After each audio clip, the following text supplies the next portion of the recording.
Well, I plan on staying at South District Gymnastics Club for a little longer, but I do want to start working a bit more on like the mental health side of sports, especially in gymnastics. I think it's just really important, especially in gymnastics. There's been quite a few things coming out about mistreatment in gymnastics, and I just want to make sure that the gymnasts that I do work with, that they always know they're in a safe space and that they have someone to come to talk to about anything. I'm Max Nemerin. I'm a gymnastics coach at South District Gymnastics Club. Teaching like some of the hardest skills, especially to kids that didn't think that they could ever do something like that, and seeing their bright smiles on their faces. And we have a bell in the gym that if a child does a new skill, that they can showcase to the whole gym, and seeing their smile as they run to the bell and run back after, it's just something different. A couple of kids have come up to me and they said, "Oh, I want to be like you when I'm older," and that's so crazy, especially like where I'm so young as well, and I'm like only really at the start of my coaching journey.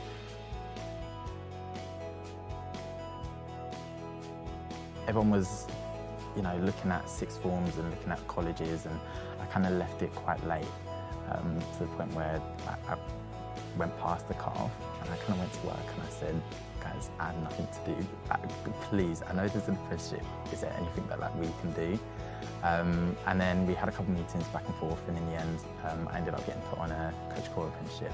It's been really fun, actually. I think, especially talking to my friends that have been doing, this is my equivalent to A-levels.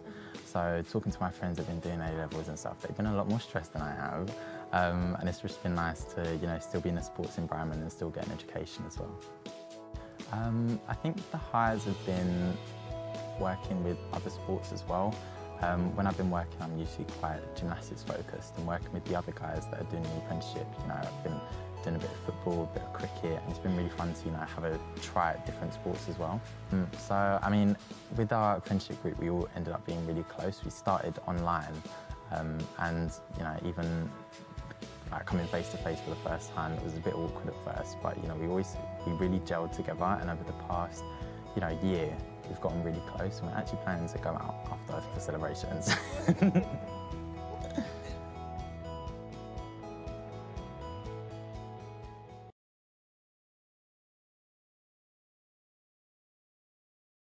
Hello and welcome to Race to Your Career. I suppose the best thing about this industry is how helpful everyone is and how everyone wants you to succeed. Horse spars. Now I have no idea what that is. Yeah, I mean, take away the idea of cucumbers on eyes. How many traineeships or apprenticeships are available? We offer around 250 what I would call horse-facing apprenticeships. Working in it, you see how many different careers that it can take you in. And it's a nice place to be, and just kind of letting people know that you can come into this industry quite easily and you are going to be welcome.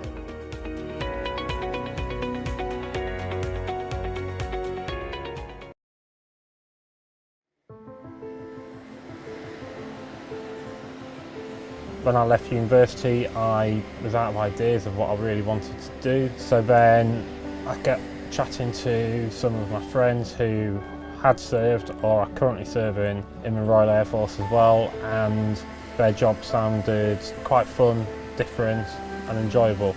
Hi, I'm Matt. I'm a aircraft technician avionics on 47 Squadron, Hercules C-130J, and I've been in the Air Force for 4.5 years now. So my role as an aircraft technician avionics is to look after all the electrical systems on the aircraft, including all the power, communications, navigation, radar and defensive systems. My phase 1 training actually was a bit easier than I expected it to be. I expected it to be more strict, more disciplined, more shouting, but actually all they wanted to see was hard work, discipline and teamwork, getting the most out of you, making you prepared to finishing and then coming and being an asset to the Air Force afterwards. And then my phase 2 training was probably a bit harder than I expected. I had no aircraft background before I started, so having to learn everything was from scratch was difficult at times. But with the work I put in maybe a couple of hours a night after my lessons. I actually got quite good marks in my phase 2 and 3 training. You get the training given to you for free, and you're also getting paid a full wage at that time as well. So for the amount of technical training we are given and the amount we are paid, really is second to none. So my advice, don't say no, just take everything you can get. Take everything you can get from the organisation, because there's so much which people don't make the most of. And if you do, your career will be a lot more fulfilling.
Hello, my name's Jamie. I'm a level 6 civil engineer apprentice, and I decided to not go to uni because I enjoy on-the-job learning and practical learning.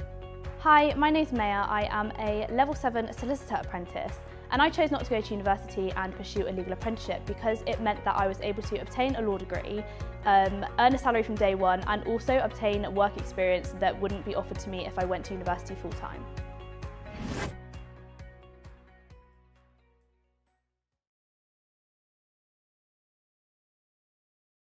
Hi, I'm Mairead. I'm a digital marketing degree apprentice at the BBC, and I'm also a Not Going to Uni ambassador. Hi, my name's Harriet. I work for L'Oreal as a customer supply chain apprentice, and I'm a Not Going to Uni ambassador.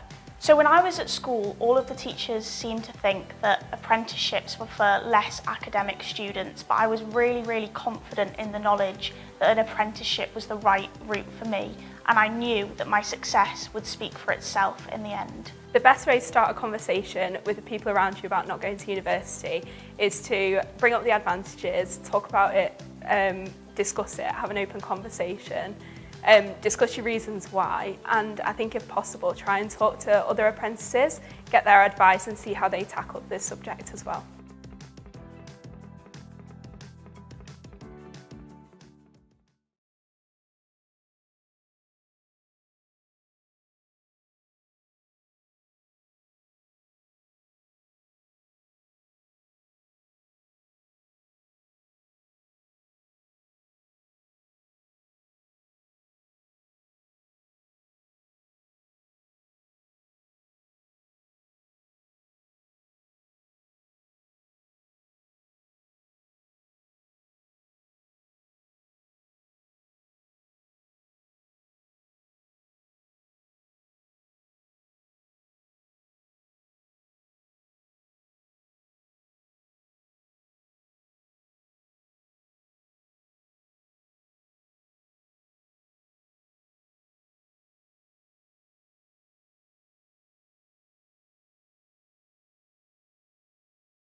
World of Work, brought to you by Not Going to Uni. Now, we are so excited here in the studio because we have some fantastic guests who are going to be telling us all about the ways that you can, when you leave school, the sort of things that you can kind of get to do. So we are going to be speaking to, we've got about 5 sessions here today. We're going to be speaking first of all to Generation UK. Then later on at 3 p.m, we're going to be talking pathways with the police. This will be with the Met Police, who are just outside right now. And then at 3:30 p.m, we're going to be going to the offices in Mondelez, and we're going to be speaking with Not Going to Uni themselves. We're going to do a nice little interview. And then at 4 p.m, we're going to be talking careers at sea, which is going to be with the Merchant Navy, followed by at 5 p.m, careers with Coach Call. So many different exciting things coming up right now. Make sure you stay tuned, of course, because we have so many fantastic conversations to be had. And don't forget that we do also have a website, notgoingtouni.co.uk, and you can also find us on the socials as well. So make sure you are hanging around for that too. Everything is available afterwards as well. We also have the highlights which are available, so make sure that you catch up with those if you can't make it right now. But today we are going to be starting off talking to Generation UK. I have the lovely Steph and also Ade, who's going to be talking all about her experiences with Generation UK. So first of all, welcome to you both. How are we feeling today? Yeah, really good. This is novel for us. We don't get to often come out from behind a computer screen. So although we're coming to everyone here through a screen, it's nice to kind of be sat here in person. Yeah, it's wonderful. Yeah, and working with one of our generation graduates as well is always awesome. Yes, fantastic. So obviously we know your names, of course. We have the lovely Steph and Ade. Could you just tell us a little bit about your role, and then also you can speak about your role as well, Ade, and maybe how you managed to get on the programme. So we'll go with you first. Yeah, absolutely. So hi everyone watching at home or at school, my name is Steph. I am the Admissions Director at Generation UK and Ireland. What does that actually mean? Who are Generation? We are a global charity. We're in about 16 different countries at the moment and growing by the day. And we deliver online training programs that are specific to particular industries, and then we connect our learners to opportunities in the workplace to kind of get you into an incredible, sustainable, meaningful career afterwards. And we do that in a variety of different industries where we know there's lots of vacancies and that the industries are kind of booming at the same time. So I'll pass over to Ade. Yes, thank you, Stephanie. Hello everyone, my name is Ade Bukola, or Ade for short. I'm a General Advanced Support Engineer at Oracle. I got on the Generations program. That's the AWS Restart 1. That was in, I finished in September, yeah. I got on the program and it was a great experience for me then, and we went through a series of interview process for me to get into the program, and it's been great. Yeah. And after the program, I landed my job in Oracle as an advanced support engineer. Yeah. Well, congratulations. Thank we were literally you. just talking, just before we came on moments ago, about your recent achievements and the things you managed to achieve with Generation UK. So thank you very much for your introduction. Would you maybe be able to tell us a little bit more, Ade, about what it was that you decided to do? So maybe your journey from school, then developing into your journey with Generation UK. So just a very from the beginning, I guess, would be a great place to start. All right, cool. So my background is in communications. I did mass media and communications. I'm originally from Nigeria. Coming into the UK, I started working as a support worker, but I knew that wasn't what I wanted to do, so I looked for other opportunities to get into tech. Actually, I always wanted to go into tech, so I looked for opportunities, and then I came across the Generations AWS Restart program. I applied, I went through the series of, it was a series of processes for us to get into the program. I went through it, and I came out successful, and along the line in the program, we went through technical trainings. It was not just all about the technical trainings, I would say. It was about even mindset, group mindset, employability trainings. It was like an all-round training for me. So I got into the program, and after the program, I did my certification. I became certified, and I started applying to jobs. And when I got, I applied to the jobs, and I got an offer with Oracle. So that is the process. Yeah, that's the process. Yeah. So it sounds quite a long process, would you say? It's like a 3-month boot camp. 3 months. Yes, boot camp. 3 months Okay. boot camp. Yeah. Yes, and after the boot camp, I think a month after I got my job, I got an offer, but I started in January. I see. This year. Okay. So new year, new start. Yeah, new year, new Yeah, start. That's it. absolutely. Well, yeah, congratulations. Yeah, that's thank amazing you. what you've managed to achieve so far. Yeah. And then, Steph, I guess a question for you is, what would you say that a boot camp is all about? What is the generation program in just a few words? Would you say? Yeah, so I'll kind of start with what is a boot camp. So I know a lot of the audience here might have heard of apprenticeships or other types of pathways, you know, in addition to obviously going to university. But a boot camp or a skills boot camp is essentially a free training program that is going to lead to a career in a particular industry or vocation. So we would say it's a speedy way of developing the technical skills that you need for a particular industry, as well as Ali said, the mindset skills and the employability skills to be a fantastic standout candidate for an employer who has vacancies, who is trying to get the people hired. So yeah, it's no more than 3 months typically. Our programs range between 5 weeks and 12 weeks.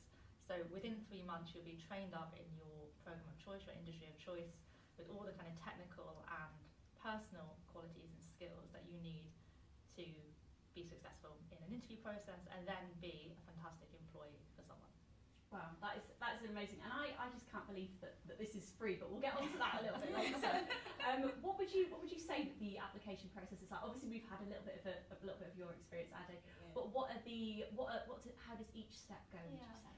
So I think the first thing to say is we are not assessing people on their qualifications or their work experience or their lack of qualifications and work experience. I mentioned before that we're a charity, so our mission as a charity is to try and widen access to opportunities in popular industries or competitive industries where typically people from underrepresented groups might find it challenging to get their foot in the door. So we are actually actively looking for people who might not have the opportunities to get loads of work experience or get loads of qualifications, or have just really struggled with some barriers to get, barriers to a really cool career. So that's the first thing to say, is that please don't worry if you are applying without those kind of qualifications or experience. What we're looking for is, we call it fire in the belly. So it's like motivation and commitment. You've heard that phrase before, I'm sure. We're looking for people who have got real enthusiasm, real interest in the area of work that they're applying for within our programme, and can demonstrate that in the process. So we're looking for potential, not what you've done before. So the application process itself is a few stages, and we're looking for slightly different things at different stages. First, you'll apply online. You'll complete an application form that gives us some basic details about you, tells us a bit about your life to date, a bit about who you are, where you're from, and then depending on the programme, you'll typically be asked to do some sort of online task. So for a tech programme, you might be asked to do a quiz, or if it's one of the data programmes, you might be asked to try your hand at a little bit of coding, but you don't need to have done it before. We give you all the instructions. And then after that, we'll invite you to have an online interview with a member of Generation staff. So I've actually been doing some this morning and doing some interviews for new candidates this morning, which is always really exciting.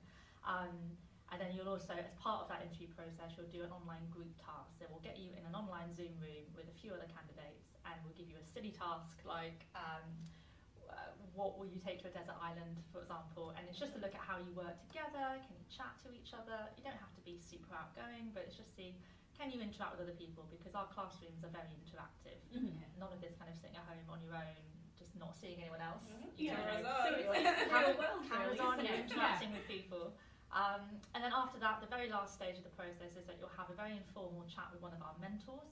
So in addition to providing an instructor who teaches the programme, you'll also get a mentor who is going to support you and just kind of almost hold your hand a little bit through the process, through that programme, because we know that life happens sometimes and you need a bit of extra support. So you'll have an informal chat with a mentor just so they can understand what kind of support you might need on the programme. And then we look at all of those different stages together, and we look at it very holistically in one go. And so it doesn't matter if you haven't done so well on one stage. And then we make our decisions based on that. And our classrooms are typically no more than sort of 25, 26 people, so we deliberately keep it quite small. But yeah, so basically if you apply and you try your best through the application process, you've got a really good chance of getting onto a programme. Yeah. That's wonderful, and to have a small size class as well must have been really beneficial as well. Yeah. Did you find that you made loads of friends? Yeah, I made friends that I still communicate with up to date. Yeah, so it was good. During my time, I think we were about 5 ladies, and we still keep in touch with those people. I just wanted to mention something you said about the mentor call, the informal mentor call. Like during my informal mentor call, when I got on the when I had known that I've been admitted into the program, doubt started settling in. I was like, oh, can I do this? Am I sure I really want to do this? So when I got on the call with the mentor, and I was like, I want to change to retrofit one. Yeah, I was thinking of changing. So she encouraged me. She said, I know you can do this.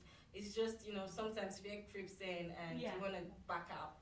So she encouraged me, and then she even gave me a link to someone who had done it, who had no background, because I don't come from a tech background at all. So she gave me a link to link up with someone who was in the same position as I was at that time. And I linked up with her. I said, oh, did you actually do this? Is this for real? You got a job after this? And she said, yes. I said, okay, that's good then. Yeah. So that mentor call actually really helped me in the process.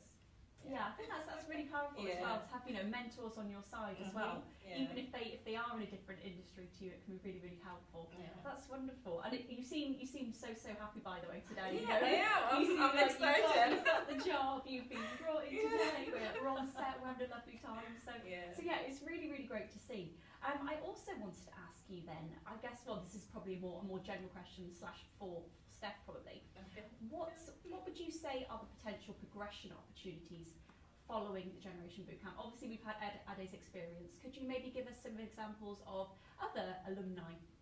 And what Yeah, definitely. So we run several types of bootcamp programs. So predominantly they're tech programs like Ade's program in data engineering, data analytics, Amazon Cloud, Google Cloud, a couple of others. We also run a couple of non-tech programs in healthcare and sustainability as well. So your pathways obviously very much depend on kind of which program you're picking. We are training up people for the kind of entry-level jobs. So a typical starting salary for a tech program might be somewhere in the region of 24 to 27k. We see starting salaries far outstripping that, but that is the average at the moment. But the really crucial thing is that we're only working with employers who are going to offer progression opportunities. So what we're trying to do is offer or get people into sustainable careers. A lot of people come to us and they've been kind of jobbing, they've been kind of part-time jobs, 0-hour contracts, hopping around quite a lot without a kind of real thread to their career. So we're trying to get people into long-term sustainable careers, so that it doesn't mean you have to stay in the same company forever, but it means that you're going to start out in an industry that is booming. We only pick industries that are booming and have lots of growth potential. And then you're going to be able to blossom and choose which maybe kind of specialist pathway you want to go down kind of afterwards.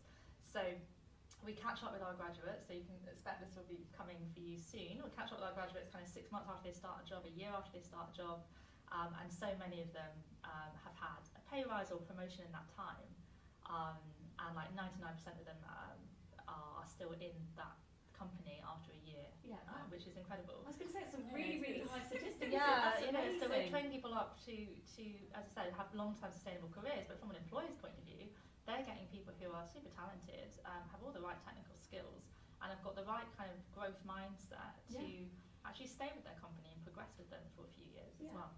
Well, that is so wonderful, and I think we do actually have some footage of someone who has completed your course. So should we go and have a little look at that?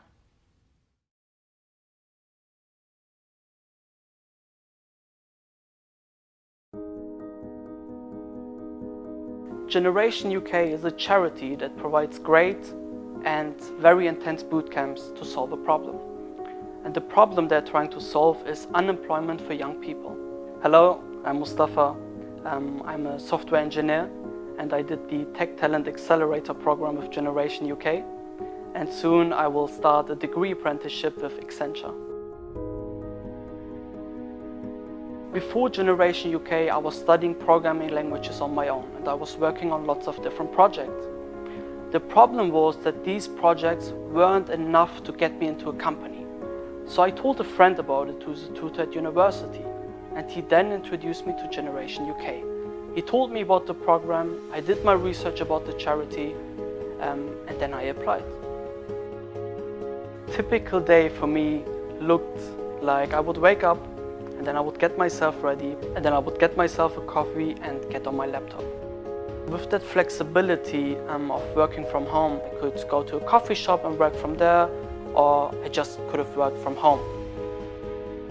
We would always start at 9 o'clock on time, and the first thing we would do is we would revise what we did the day before. And after that we were put into breakout rooms where we met our other peers, where we got to know each other, and then we would work on projects for the rest of the day. In a typical day we would have about, I would say, 3 to 4 lectures. My main lecturer, he was a senior developer himself, so he had more than 30 years of experience, and it was just amazing to learn from him. We also had one-to-one mentoring programs. Sometimes I just needed to talk to someone, and the great thing about Generation is they always listen to you. If you have something to say, they're always there for you. I remember in the first week in my program, what we would do is we would talk a lot about soft skills. We would talk about what does time management mean? How do you stay committed? How do you prevent yourself from procrastinating?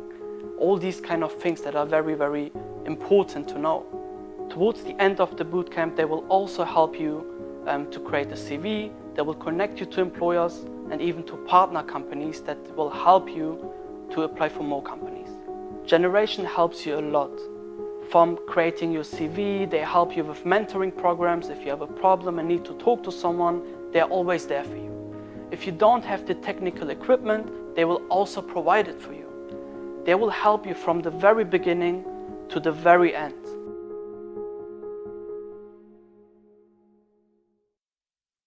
I really hope you enjoyed that short segment telling you all about what it's like to be an alumni or, also a student, I guess, of the Generation UK.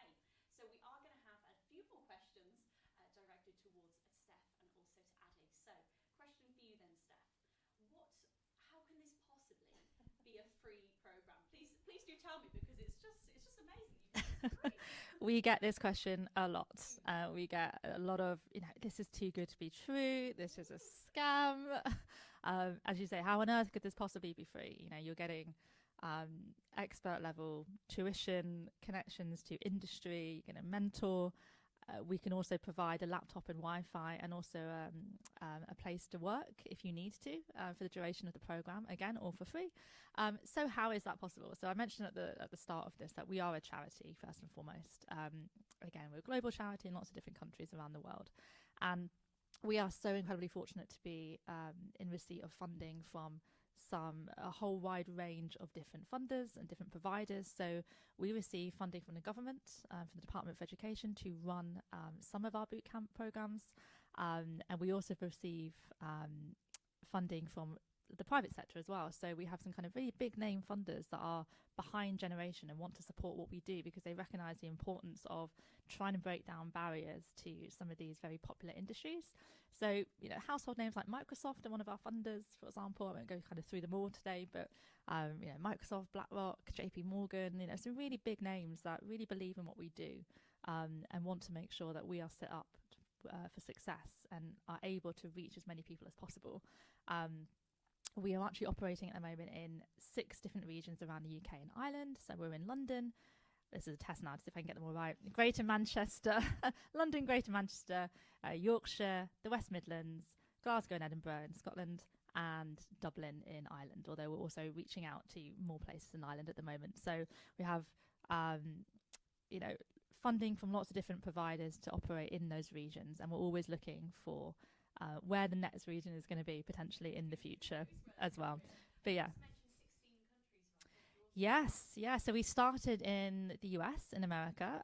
We were originally set up by a big management consultancy company in the US. We've now kind of become our own thing, our own entity. So we have the US, the UK and Ireland, and then we have another sort of 15 around almost every continent apart from, Antarctica. So, which is pretty exciting. There is work. I hear there's some people who need jobs in Antarctica, so we need to get there. But yeah, just to come back to the main point, which was it is all free for our learners. So again, if you need the laptop, if you need the Wi-Fi, if you need space to work because maybe home has got loads of screaming siblings running around, and it's not appropriate to work in, we can provide all of that, and we do. So wonderful. That's amazing. Yeah, I cannot believe Yeah, just wonderful. And then going back to you, Ade, how would you describe your experience in a nutshell? And also, what have you learned? What's the biggest learning curve you've had? I would say the experience was amazing. It was a great one, and this is something I see whenever I'm speaking about generations to people, talking about it to my friends. I'm always so excited to talk about it because of the experience I had then. There was the level of support there was great, like the mentorship, the one-to-one sessions we have with our mentors. It was great. It was not just all about the technical training. We had soft skills, and they also helped us to, update our CVs, our LinkedIn. So the experience for me was great, and it was a safe place. We had friends that we could talk to. We learned together. We had group sessions and stuff like that. So for me, it was a great experience, and I've learned so much employability skills. Before now, I wasn't confident with interviews, but after the session, I became really confident with interviews because we had employability sessions, interviews. Like employers will come in and then they act like they are employing us, and then we do these sessions with them. So I've learned a lot from the bootcamp. I learned a lot from the bootcamp, and I just want to say thank you again to Generations.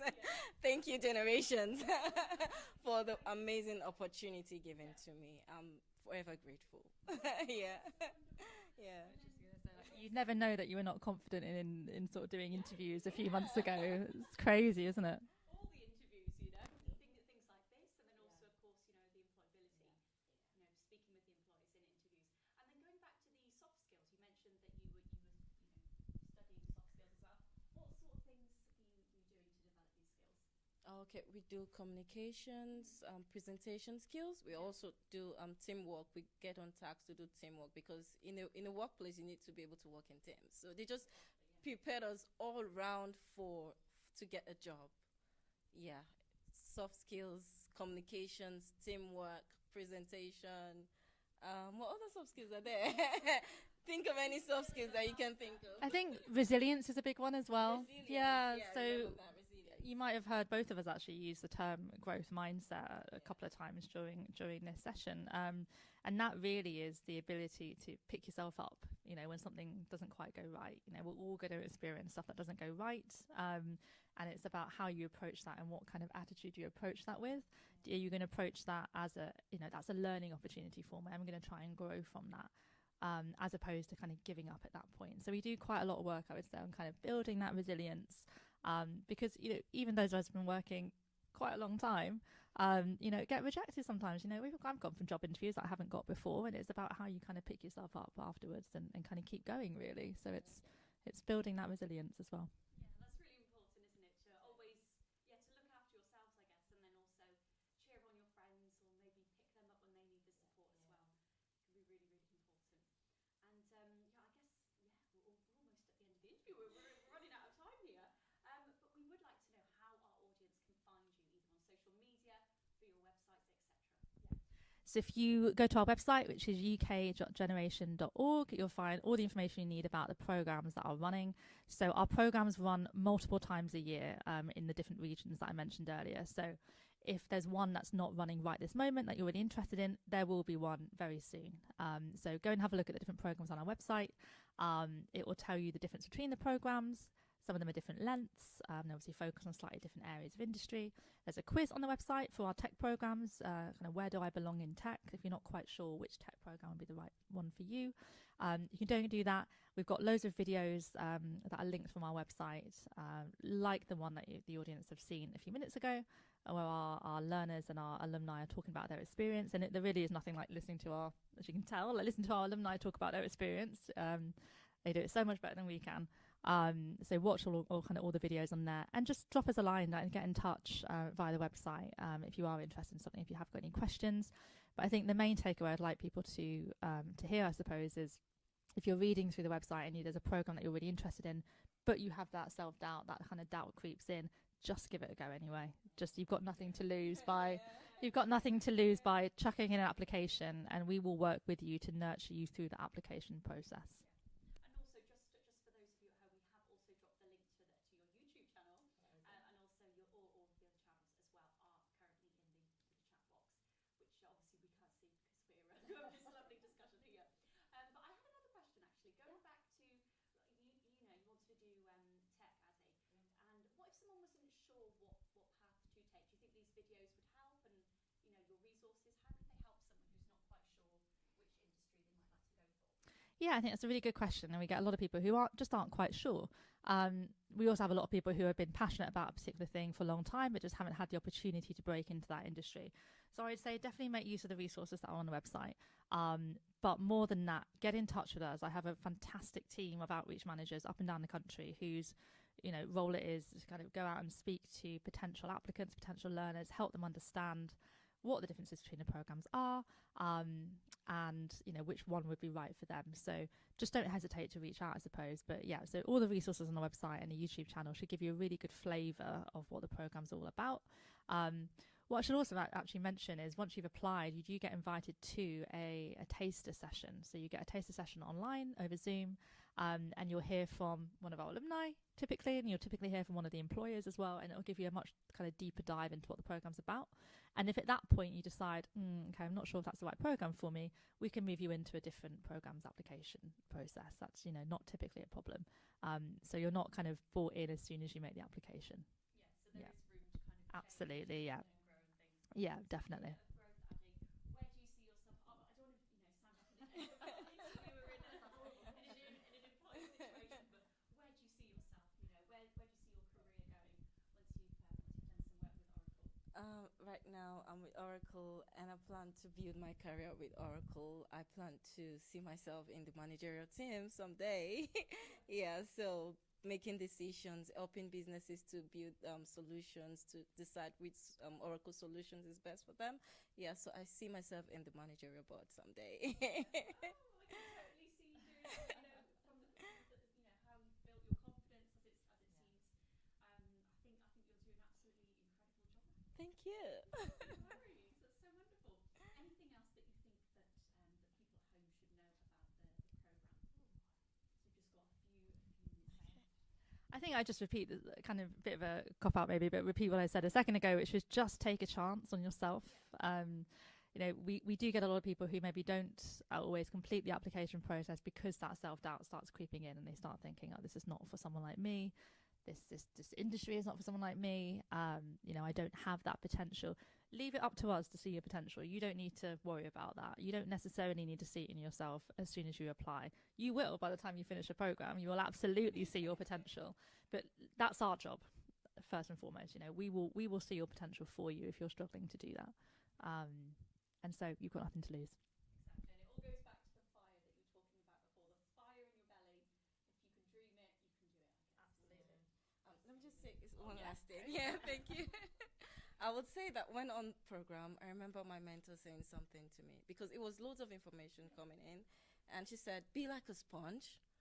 For those who are planning to come in, when you come in, be like a sponge, soak in everything. You wouldn't know how much you've taken in as when you try to squeeze out the sponge. So take in everything you can take, and then when it's time for you to explore, when it's time for you to get on your job, you'll be surprised at the kind of things you've learned.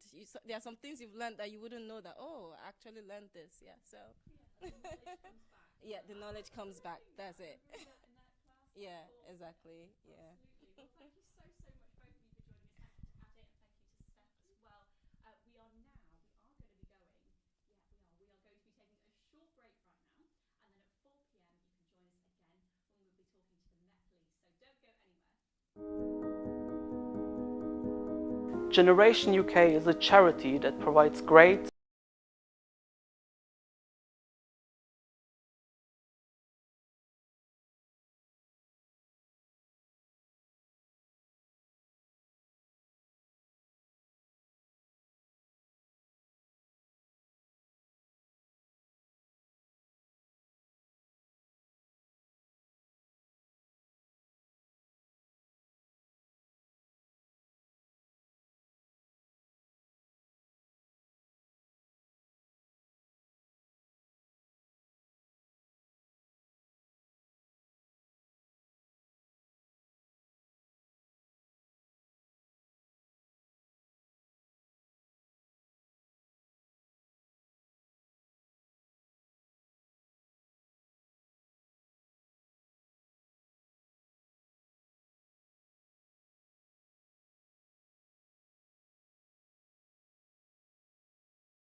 Doing what's right means making a positive difference.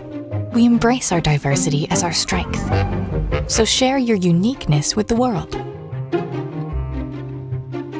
We are mindful of making space and taking time, allowing you to be on top of your game. This presentation is about how to blend both online and offline worlds. Now, show them your talent and skill. We trust each other to work flexibly and productively. Work the way that best suits your needs.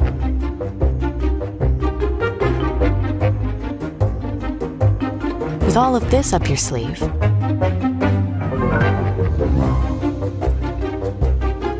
go and show them what you're made of. Make it uniquely yours. Do what's right.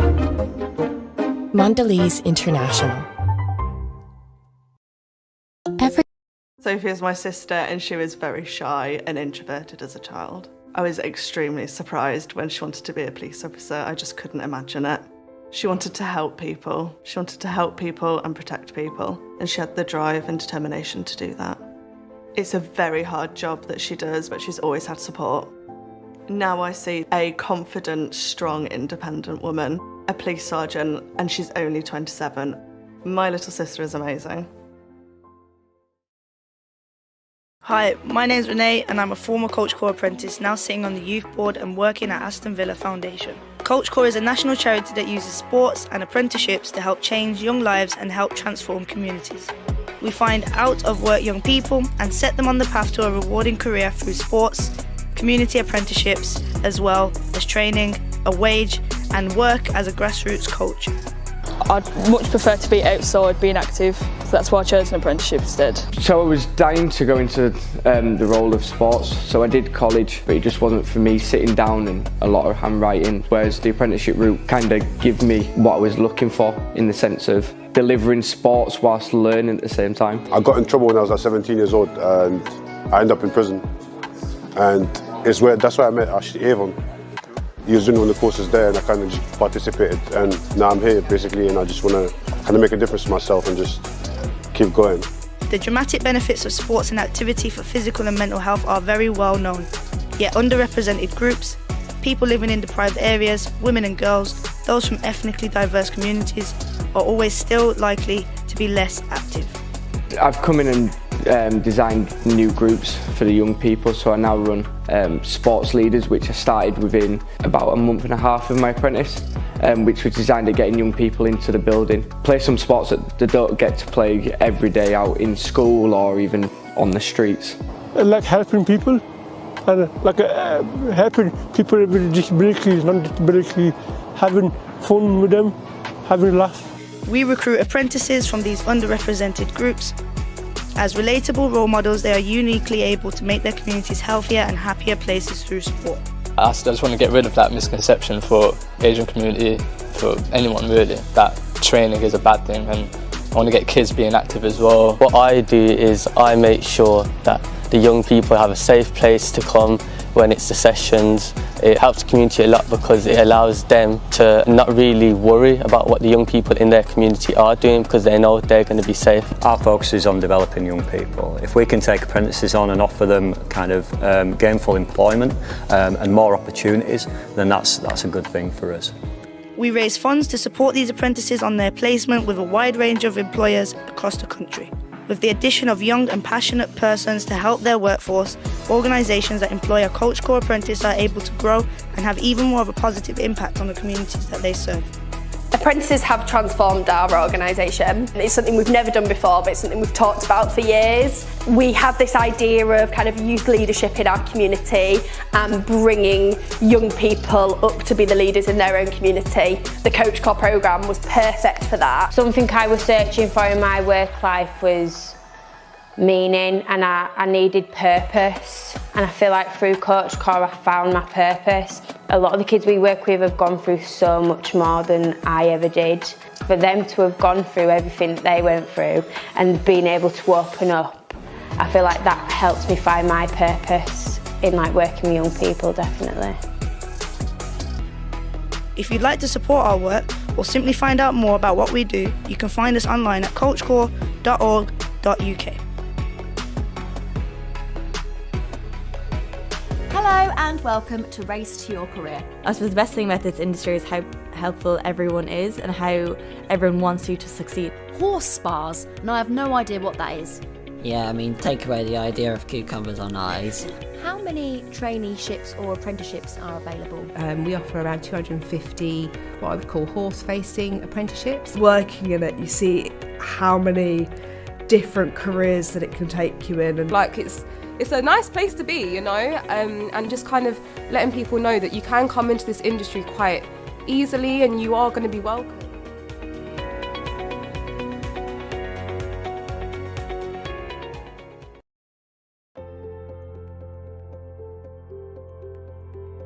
As an acoustics warfare operator, I'm directly involved with protection of the nuclear deterrent.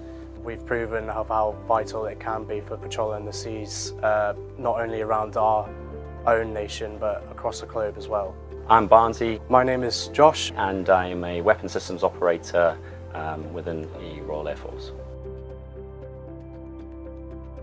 Day to day, it's constant training and preparation, discussing about tactics, how we can do things better, working in synthetic environments to harness our skills so that when we do get airborne, we're able to deliver capable air power. On the days where you are flying, you do the briefs beforehand, and then you go up flying for about 6 to 8 hours, and then you land and do the debrief. When you are flying, it can be long days, but you're constantly doing stuff throughout that whole day, so it can go quite quickly, especially once you're used to it. The opportunity of being a weapon system operator is quite varied. We do a lot of electronic intelligence gathering, collections, and you can fly on multiple different platforms. So you can go into helicopters and other fixed-wing assets such as the A400M, for example. So my job role as an acoustic specialist would be to analyse different submarine signatures, and from that information we would then pass that up to our leaders for strategic impact. We very much work in a team. There's between 8 and 9 crew members at a time when you're flying. We're all talking to each other. It's all mainly first name basis, there's no rank, and we all just work really well together and get the job done. It's great, it's good fun, you're working with your mates, you're having a good laugh, but you also have professionalism amongst the crew, so everybody's eager to do the job that's asked of them, but also have good camaraderie.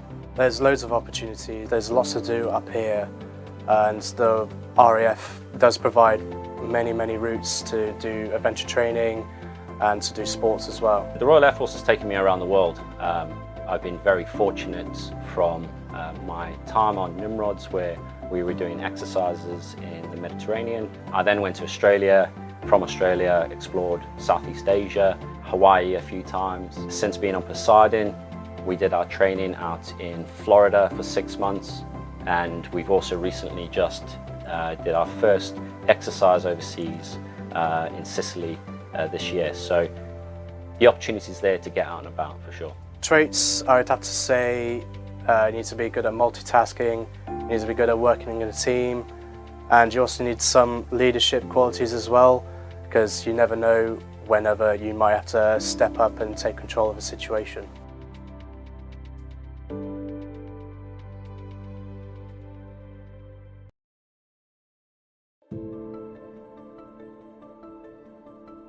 HSBC first came into existence in 1865 in Hong Kong and Shanghai, which is where the name comes from. So originally it was so Shanghai and Hong Kong could trade with the rest of the world and with each other. So they set up sort of a business bank, if you like.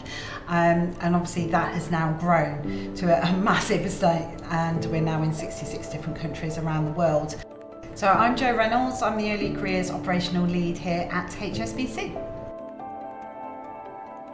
The growth of HSBC was very much around trade initially, and starting to expand that trade across the world, dealing with more and more businesses, and in turn the businesses wanted personal accounts as well. And here in the UK in the 90s, HSBC merged with Midland Bank, who were the biggest bank in the UK at the time, and similar things happened in other countries as well, to be one of the biggest and most diverse banks in the world. The future of HSBC is opportunities for all, whether that is our customers, our business customers, or people who work within the bank. It is a fantastic place to work. There is opportunity for anybody to come and work at HSBC. People will be surprised, I think, of just what an open, inclusive culture we have here at HSBC. Just within the last 5 years since I've been with the bank, there's been a lot of change, mainly due to the pandemic. Digitalisation is one of the massive areas that we're working on, and the pandemic actually accelerated that. So whether it's colleagues using tech or in fact even encouraging our customers to use online banking instead of traipsing along to the branch, which feeds into actually sustainability as well, which is obviously one of our main focus. This HSBC UK head office was specifically designed around sustainability. Don't find a piece of plastic in the whole building. And the digitalised at scale feeds into that by lowering carbon emissions as well. The HSBC culture has really developed and emerged over the years to being a very friendly family environment to working, where everybody has their own voice. We encourage people to come forward with ideas and speak up about any concerns, and very much supported from all tiers within the bank to really enjoy work, to have positivity and collaboration. This building was designed for that reason, so we can all collaborate and work together and have a relaxed place to work. The selection process has changed a lot over the years, and especially in the last sort of 5 to 10 years. Gone are CVs. We now have online blind applications to make it fair and transparent for all, and we've also changed from competency-based interviews and assessments through to strength-based questioning, which really supports those taking their first step into their careers.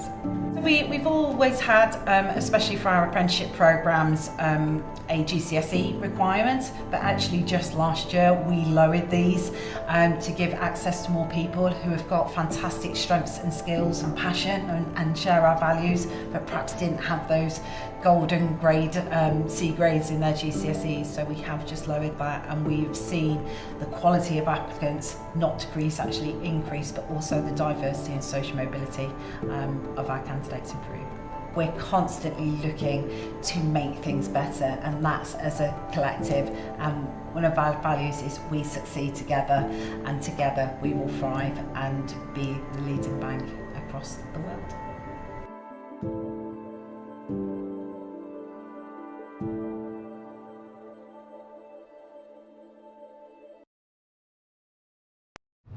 London, over 8.5 million people. Most don't really know us, they just know we're here, helping them sleep at night, keeping them safe, protected, away from the gangs, the drugs, the knives. But for some, for the 160,000 we arrest, they don't sleep so easy.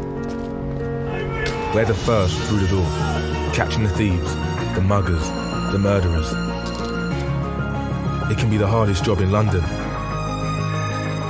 But ask any of us why we do it, and we'll tell you we wouldn't do anything else. Because we're a team, getting it done, dealing with life, death, crime, and its victims. 24 hours a day, 7 days a week. Each one different to the next. It's why we can't wait for our shift to start, and sometimes end.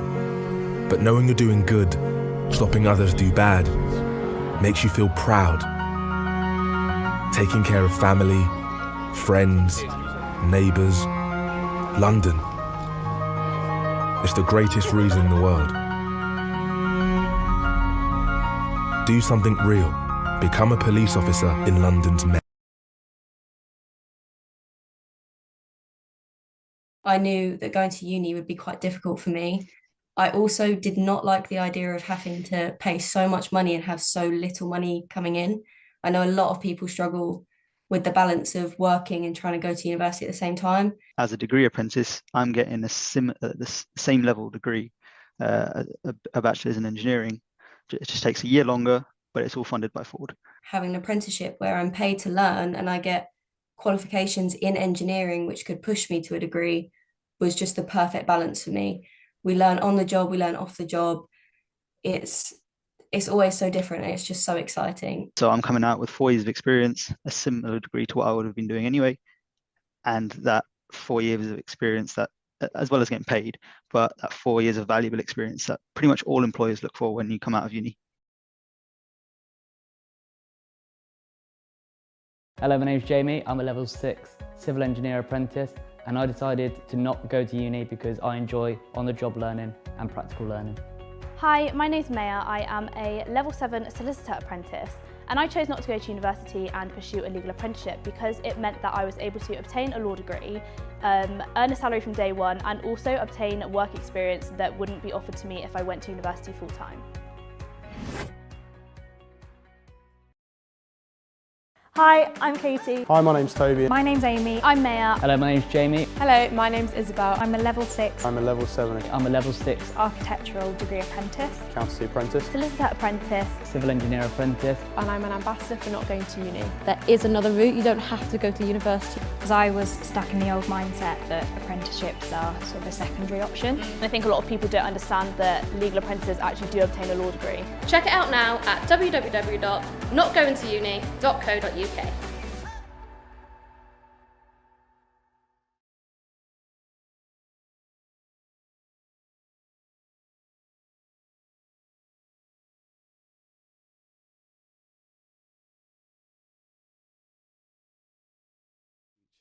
For us, being able to speak to candidates for a prolonged amount of time, answering sensitive questions that they wouldn't actually go to someone else for, it helps a lot.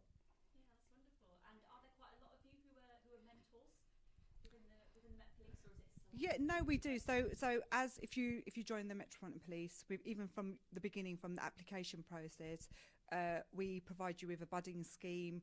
We kind of help you with the application, kind of we guide you through what you need to do.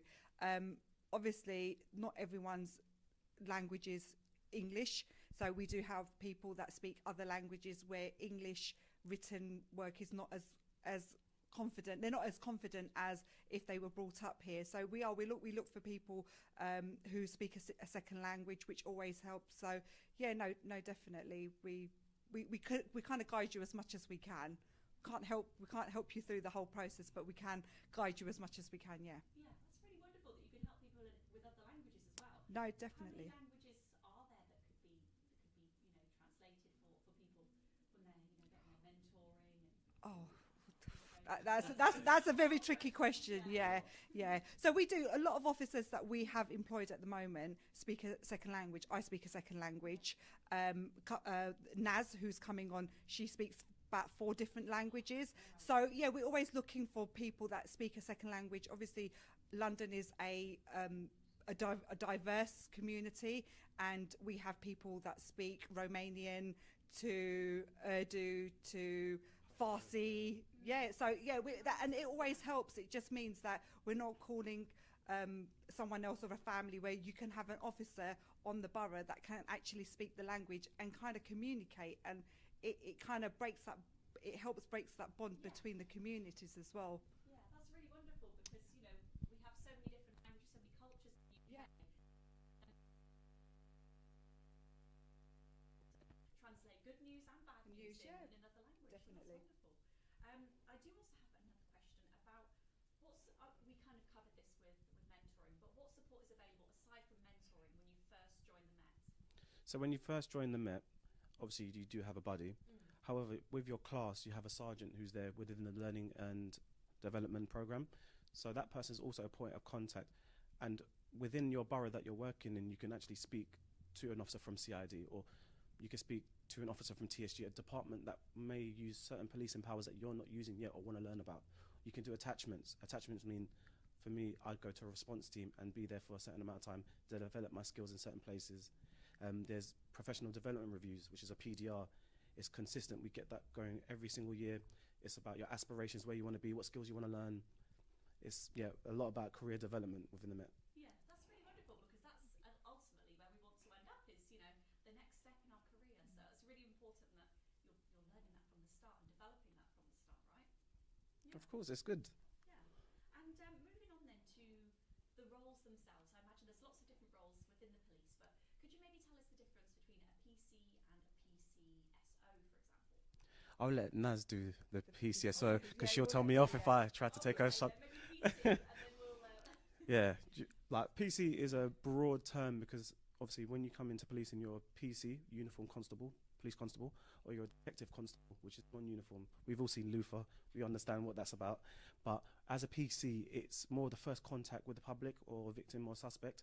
If something happens, i.e. a stabbing, we're there first. We respond to the call, the 999 call. We're taking the statements, the witness statements. We're doing everything, recovering the knife. We're getting scenes of crimes officers to go there. But then the detective is the secondary investigation. So they'll be finding out where the suspect's phone was pinging or all these type of other intricate investigation things where we don't do what we can do, but they're more trained after their national investigators exam. There's a big difference. It goes two different T's. And also within, obviously, if you join as a PC, we have literally over 3,000 different roles within the Metropolitan Police. So even as a PC, you can go into the forensic unit, you can go on to what are dogs unit, horses, marine. The list goes on, literally on and on. So even with as a police officer, there are different kind of opportunities for you to get into. Yeah, I would say about up to 3,000 roles. Yeah. But for us as PCs, we can do an exam, the National Investigators Exam, and then go to be a detective. Whereas the transition from detective to PC is not really something we know about or doesn't really happen because that side of work, once you get into it, the horizons, it's changed, it's changed, yeah. So do you think in that respect then you've sort of got it better in the sense that you could go and do detective work if you wanted to? Yeah. Plus you have this list of 3,000 roles. Yeah. There's so many roles that people don't know. Yeah, that's wonderful. And does this kind of go over, I guess, different areas? So could someone maybe work as a police officer in an airport, for example, someone else in... Yeah. I've got friends in airports, I've got friends that work within prisons as intelligence officers. I've got friends that do covert, so you never see them or they never post online. I've got friends everywhere in terms of the fact that there's so many different roles that aren't advertised, aren't glorified, aren't getting a time of day. It's just the uniform. As soon as people see the uniform, they're like, police officer. But other than that, there's people that deal with our social media. So it could be a case of, someone's walking, with their uniform on, but they're not necessarily doing the role that you think is being done. Yeah. They could be, like you said, being covert. This is a term that I hadn't actually heard of. So Yeah. so that's really, really cool. And then, I guess what made you want to become a PC or a PSO? Yeah, so we went over it. So I think for us, everyone has their own individual kind of aspirations of why you wanted to become a police officer. Some people who are generational police officers, so their granddad's a police officer, their dad was a police officer, or their mum's. So it kind of automatically falls into they wanted to be a police officer. For me, it's a different reason. Hopefully my children might follow in my footsteps, they might not, but everyone has different aspirations. Some people only want to kind of join the police because it's a uniform, they like wearing uniform, or I don't know, kind of the jobs some people only focus on when they join the police. They only want to go into firearms, and that is their ambition, is just to go into firearms. And so everyone has different kind of aspirations of why they want to join the police. Yeah, brilliant stuff. Anything to add to that, Caleb? I mean, I didn't want to believe. I never in life thought I was going to be a police officer. I never thought I'd be here wearing uniform.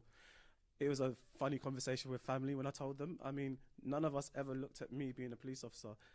In school, I wasn't the greatest kid. I'm a kinetic learner.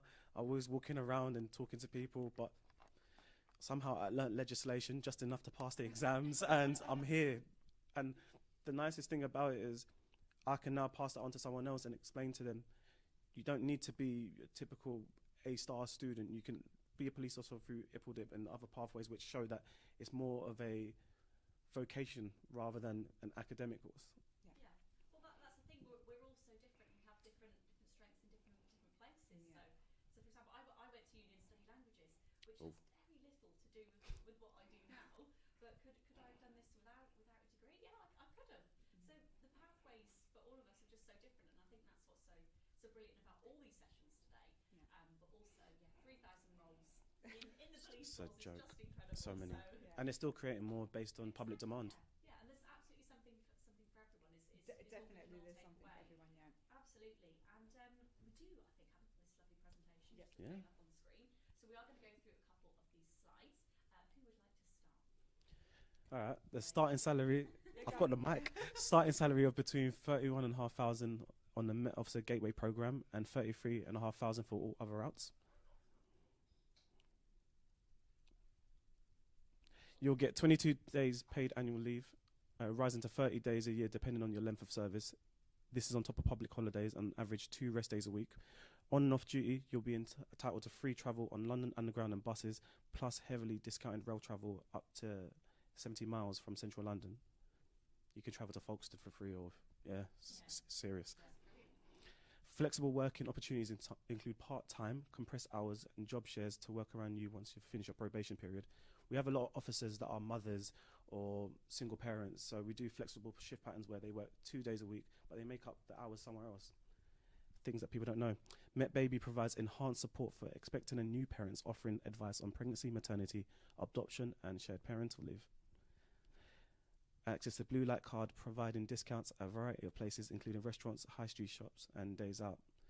KFC's 20% off. I mean, that's that's enough for me. Nando's, it's amazing. You'll automatically become a member of the Police Pension Scheme 2015, which you and the Met will contribute to. So we have a great pension. I hear a lot of older people talking about it. I don't need to worry about it. I'm young. Dedicated staff support associations who represent and support the needs and beliefs of other members. So we have many, like the Black Police Association, the Sikh Police Association, the Polish Police Association, Jewish, so there could be religion or it could be just a special group of officers which look out for the welfare of those officers. Access to a range of health and wellbeing support, including free fast-track physio. Development and mentoring schemes. So the development is the career development leads that are currently in our job who thrive on making sure that we get the best out of our careers. So this is the entry pathways. There's 4 of them. I'll just talk about Met Officer Gateway. So it's a 30-week, it's a academic course. So you do Monday to Friday within an institute. So it'll be Colindale Police Station or it'll be Sidcup. And you're learning about communication, you're learning about welfare and how to talk to witnesses and victims and suspects, how to take statements, your basic policing roles, of which then enable you to go to do the police constable degree apprenticeship. So that's more for people that haven't actually got the qualifications that they need to get into. And it's awards you 2 A-levels and you also get paid whilst doing it, which is starting off at 31.5 grand. Normally jobs don't pay you until you actually fully start. Yeah, this is getting paid during training. So the 30 weeks is 7 months? And also on top of that, the eligibility, you have to be a British citizen, indefinite leave to remain, and also EU settled status. You have to have lived continuously in the UK for 3 years prior to joining. The PCDA, Police Constable Degree Apprenticeship, is a 3-year degree. That is more vocational because you're obviously mixing it as an apprenticeship. You're working practical and you're also doing classroom-based stuff. You've learned everything there is to learn about policing. I mean, for me, I can't sit down and listen to people. I have to do the job. Once I've learned the legislation, I have to utilise that. So it's not something I could have done. However, you study at Anglia Ruskin University, University of East London, University of West London and Brunel University, obviously based on where you want to work in London. And you stay within that cluster and work with the colleagues that you started with in that area. So you stay with everyone, the teacher, throughout the 3-year process. At the end of it, you write a dissertation in regards to what professional policing practice can change and what you can do to help it. It's a very wordy entry route, but I can say you have to be 17 to 57 years old. You have to have GCSE languages, especially English, 8 to C, or 4 to 9 for the younger people. And we consider overseas qualifications. We don't have to have just the UK qualifications. There's a site where you can check it and see if it comes up. And the best thing about the PCDA is the degree that you're getting is paid for. You don't end up with a uni debt. So it's fully funded by the Metropolitan Police for the whole 3 years, and you get paid as well while you're doing it. So it's always a bonus where you're getting paid 33,500 and you're getting your degree paid for as well. So yeah, a bit of a win-win. Are all of these pathways, are these all available on a website? Yep, so our it's all on the website, on the Met Police website /careers. It goes through all the kind of processes that you need, qualifications, pretty much everything. Yeah. Possibly no, yeah. Great stuff. Well, thank you both so much. No, thank you. I do believe we've got your colleague Naz coming in there. Yes, you do. Yes, you do. 21 years in the Met. It's amazing. But yeah, thank you both so much for coming in. Thank you for having us. And also thank you to Hatta. Thank you. We've had some really interesting conversations. So I will let us do the swap over. If you want to stay with us, Naz will be joining us very, very shortly. But thank you so much. Thank you. A great rest of the day, and keep up the amazing work that you do for all of us here. Thank you very much. Thank you so much. Thanks. London. Over 8.5 million people. Most don't really know us. They just know we're here, helping them sleep at night, keeping them safe, protected, away from the gangs, the drugs, the knives. But for some, for the 160,000 we arrest, they don't sleep so easy. We're the first through the door, catching the thieves, the muggers, the murderers. It can be the hardest job in London. But ask any of us why we do it, and we'll tell you we wouldn't do anything else. Because we're a team, getting it done, dealing with life, death, crime, and its victims. 24 hours a day, 7 days a week. Each one different to the next. It's why we can't wait for our shift to start, and sometimes end. But knowing you're doing good, stopping others do bad, makes you feel proud.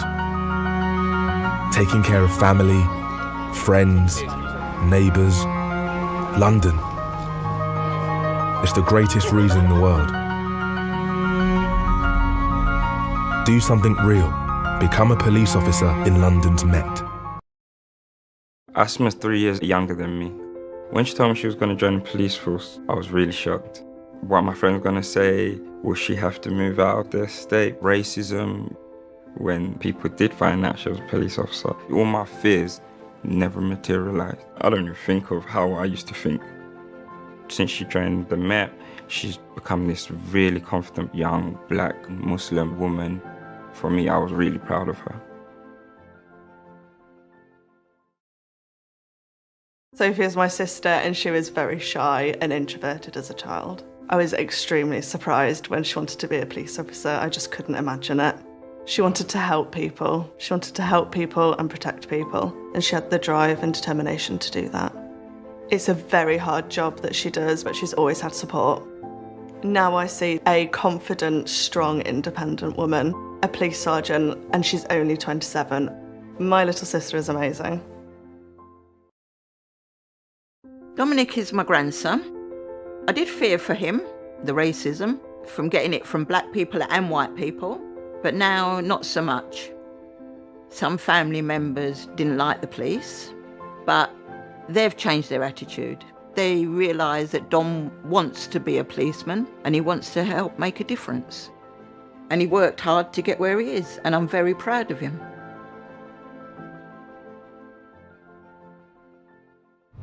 London. Over 8.5 million people. Most don't really know us. They just know we're here, helping them sleep at night, keeping them safe, protected, away from the gangs, the drugs, the knives. But for some, for the 160,000 we arrest, they don't sleep so easy. We're the first through the door, catching the thieves, the muggers, the murderers. It can be the hardest job in London. But ask any of us why we do it, and we'll tell you we wouldn't do anything else. Because we're a team, getting it done, dealing with life, death, crime, and its victims. 24 hours a day, 7 days a week. each one different to the next. It's why we can't wait for our shift to start, and sometimes end. But knowing you're doing good, stopping others do bad, makes you feel proud. Taking care of family, friends, neighbours, London. It's the greatest reason in the world. Do something real. Become a police officer in London's Met. Search Met Police Careers. Hello and welcome back to Pathways with the Police. I am here with the very wonderful Naz, who we just met moments ago, and she's going to be telling us a little bit about her experience working with the Met Police. So welcome, Naz. Thank you very much. Welcome to you too. Thank you very much. Would you like to start off by telling us a little bit about your role? Sure. My name is Naz. I'm one of the police community support officer. I've been in the job for 21 years. I love my job. And when I've joined for Westminster Borough. I'm now based at Ilford Police Station for Ilford Town Safe and Able team. Great stuff, fantastic. And what do you love about the job? To be honest, I love my job. I love everything about my job. There's only one thing probably I don't like is writing a statement, which I hate it, and also standing on the crime scenes. But otherwise, my job is fantastic. I love it. What's a real highlight for you then? Day to day, what's your favourite thing to do? Every day is different. Every day is different. It's not something that I come and planning today, like I'm going to do this. I come, it's all unexpected. It's like more surprising and exciting because you don't know what you'll be dealing with, what's next things to do. So every day is different, but I enjoy it. Yeah, that's brilliant.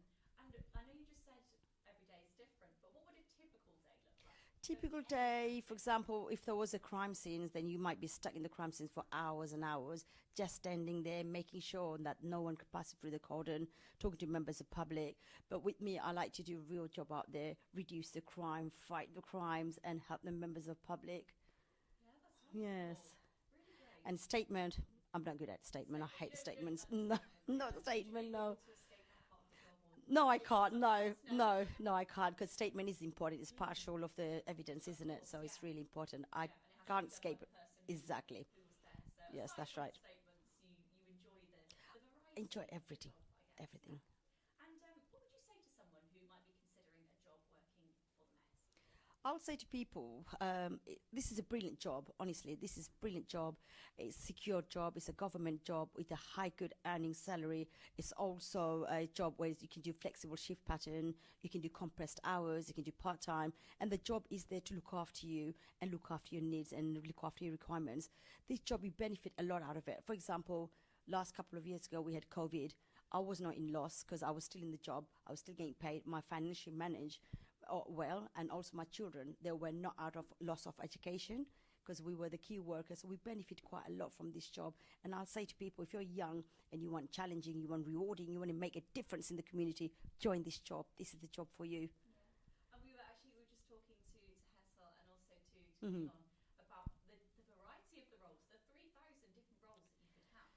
How would you say that your job is different to what both of those guys do? Right, my job, because I'm a police community support officer, basically supporting the community, engaging with the community, build their trust, build their confidence, and also engage with them in different ways. So my job is non-confrontation job.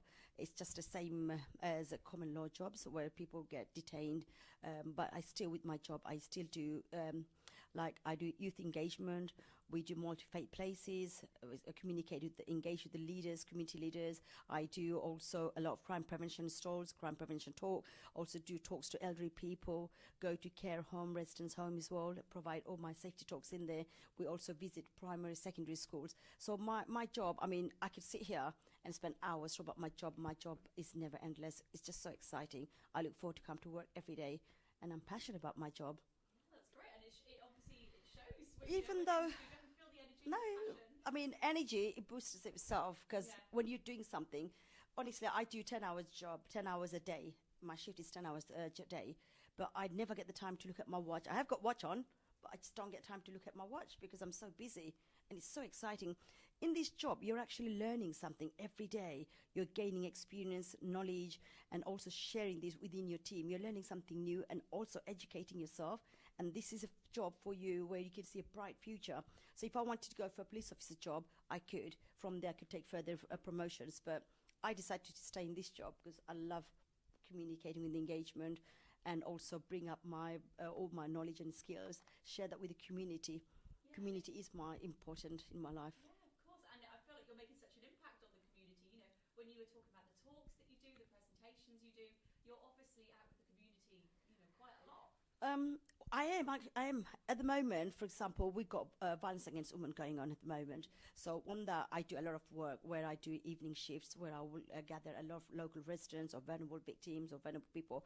When I say violence against women, it's not just about women, against men as well. So, but I'll get a lot of people coming in the evening. We'll go and identify hotspots areas and find out how we can help these people to be safe where they live and where they work. So that could be like poor street lighting, it could be the CCTV, all other things, yeah. But with my job, I've dealt also with a lot of antisocial behavior, drugs, shoplifters, people who was wanted, and it's exciting, honestly. Yeah, exciting is one word for it. Terrifying might be another.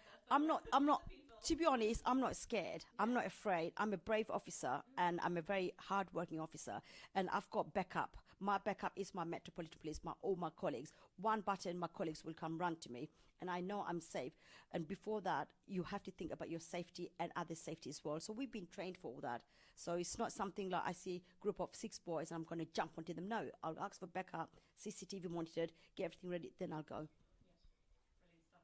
And one final question for you. What has been your most memorable experience working for the Mets? A memorable experiences where I've gained to borough commander commendation from the borough, where I've saved a 2-year-old child's life by doing CPR on my own when I was on duty. And there's another one is where I saved a lady's life. She was an 82-year-old woman who actually collapsed and unconscious in Ilford High Road. And there's so many other memorable things, and I've got loads of appreciation letters from members of public. I'm here for the community. Community needs me, and I'm here to make the London safer, a place to live and work. That's so wonderful. That's 2 extremely memorable experiences for you that you've actually saved lives. I've actually got goosebumps in the studio just talking to you. This is incredible. Do you have any advice for someone who would like to get into the police? In maybe 3 words. I would say to them, professional, highly educated, government, secure job, and also Met provides and looks after and supports you for the rest of your life. You and your family will benefit. My husband is in the job and he's a detective sergeant. I would also like my children to join. If I could, I'd get whole world to join the police job, because we're here to reduce crime, make everyone happy. Brilliant stuff. Well, thank you so much for joining me now. Thank you very much as well. If I wasn't a presenter, I would do this. You could still apply for the job. There's nothing stopping you. Yes, of course. But thank you very much for everyone as well. Thank you. Thank you so much. I'm sure you've really impacted a lot of people with us here today. Now, we are going to be taking a short break from the studio, so here we are today, and we are going to be joining the office people in Mondelez, actually. We're going to go to the Mondelez office, where Connor has been having an interview with them. So let's go see that. London. Thank you so much to the team in the studio. I'm joined by 2 amazing Mondelez apprentices to find out more about their journeys into the world of work. Please introduce yourselves. Hi Connor, lovely to meet you. So I'm Amina. I'm a sales degree apprenticeship in my first rotation of the sales degree apprenticeship programme. My first rotation entails working in category development, and it's all about kind of assessing market performance, looking at key trends, KPIs, and communicating with other teams as well, cross-functionally. Amazing. Hi Connor, I'm Sophie. I came off the degree apprenticeship scheme 2 years ago, so now working as a sales development executive for Sainsbury's. So going externally to Sainsbury's to sell in our biscuits range and work with them on their growth plans for this year. Just came off the same scheme as Amina did, doing category development, and then I did a field sales rotation, so going out to sell to smaller independent news agencies, and then finished with sales revenue planning, so looking at the forecasts for the year as well. Amazing. Great to have you both on the world of work. So starting with you, Sophie, what made you decide to go down the apprenticeship route, and what made you decide for the apprenticeship route over a traditional route like going to university? So I actually originally started looking at going down the normal university route because I knew I wanted a business degree, but in all honesty, there was something about a university course that I wasn't 100% committed to. So I knew that I really enjoyed working and studying, but at the time I wasn't aware that there was any degree apprenticeships for business because they weren't as common as they are now.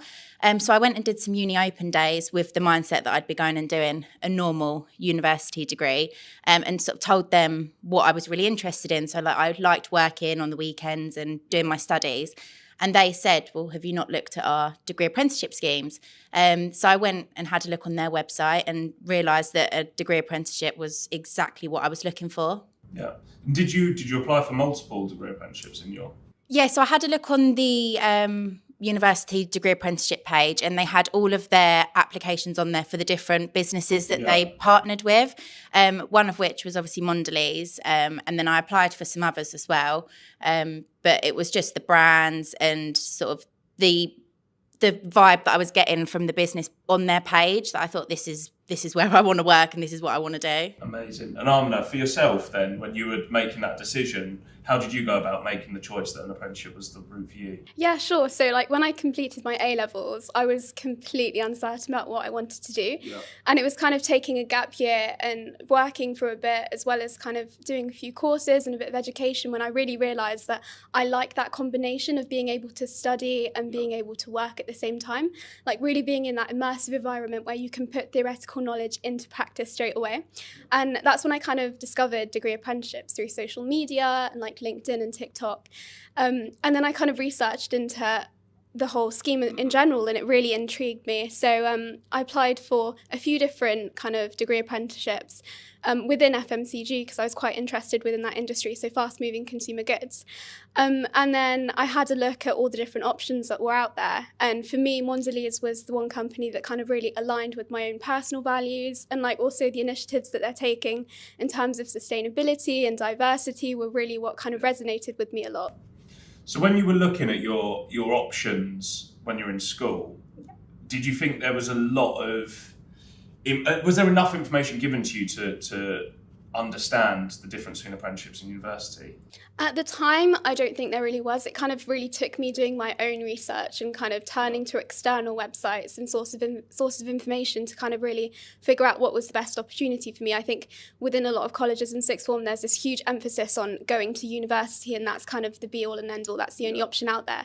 But I think it's really important to kind of understand that that's not the only way of obtaining a university education. Like there is other ways to do it. And with a degree apprenticeship, it's kind of amazing because it puts you in this unique position where you're ahead of your peers almost, because you're gaining 3 years of experience within industry, within a role that you might be interested in going in future. So you kind of come out of it as a graduate with experience, with a degree, and you're already one step ahead. And earning a salary. Exactly, which is amazing. You haven't got the debt, have you, which is amazing. Yeah. So Sophie, talking about your journey, as someone who, like myself actually, applied for university, got their offers, how are you feeling, going from education into the workplace? Because it is, let's face it, it's a big difference. Yeah, definitely. I think for me, obviously, doing sixth form when you've sort of been in the same secondary school from 11 years old right up until sort of 18, you really do start to feel like you're the biggest fish in a small pond. You've kind of like outgrown the secondary school. You're an adult at the end of the day now. You're 18 years old and you want to get out and do something new. So I was really excited. Obviously, when I knew that I'd got my place and knew that I'd be coming to work for a business like Mondelez, I was really excited because essentially I thought, wow, I'm working for the brands that I've got in my cupboard at home, like Cadbury's Fingers or chocolate buttons. I thought this is so exciting, like they're brands that I know. It was more so as well just the concept of going from learning at school to going into a workplace where you're sort of feeling like a grown-up. You're going into an adult learning environment. So yeah, that was really exciting, but it was also really nerve-wracking as well because, like I say, you're going from a big fish in a small pond to a really big pond as a small little fish. So I came in as, in my year, the youngest within the whole business. It was quite daunting, obviously, going into a big business like this at 18 years old. But as soon as I came in, the people make you feel so welcome. So that excitement just grew, and I was so keen to get in, get learning, and just get stuck in. Amazing. So Amina, how about for yourself? You've got that journey, which is being the youngest in a big corporate world. How was that journey for yourself? Yeah, and that honestly, just to reiterate what Sophie said, I felt exactly the same. It's super daunting in the beginning because you're going in almost from this transition as a student, being the oldest in the school and sixth forms and colleges, to being the youngest in the business. And it can almost be quite daunting in the sense that you're putting this invisible pressure on yourself to perform to a certain standard. But like Sophie said, honestly, when you come into Mondelez, the company culture, the people are so welcoming and friendly, it kind of just takes that burden off a little bit and puts you at ease. And especially because there's no set hierarchy of, this is your manager, you must listen to everything they say. It's very kind of open conversation. It's very flexible. And that kind of really helps, especially when it comes to university studies as well. There's definitely that room there to kind of have those open conversations with your manager, be able to balance both and not necessarily feel overwhelmed by both aspects. Amazing. So we've done a lot of talk already about some of the things that Mondelez did to help you both into the world of work and that step. But what did Mondelez do, and what do Mondelez provide specifically for you to make that jump into the world of work? Probably your first ever full-time job for most young people. What do they do to make that jump as seamless as possible?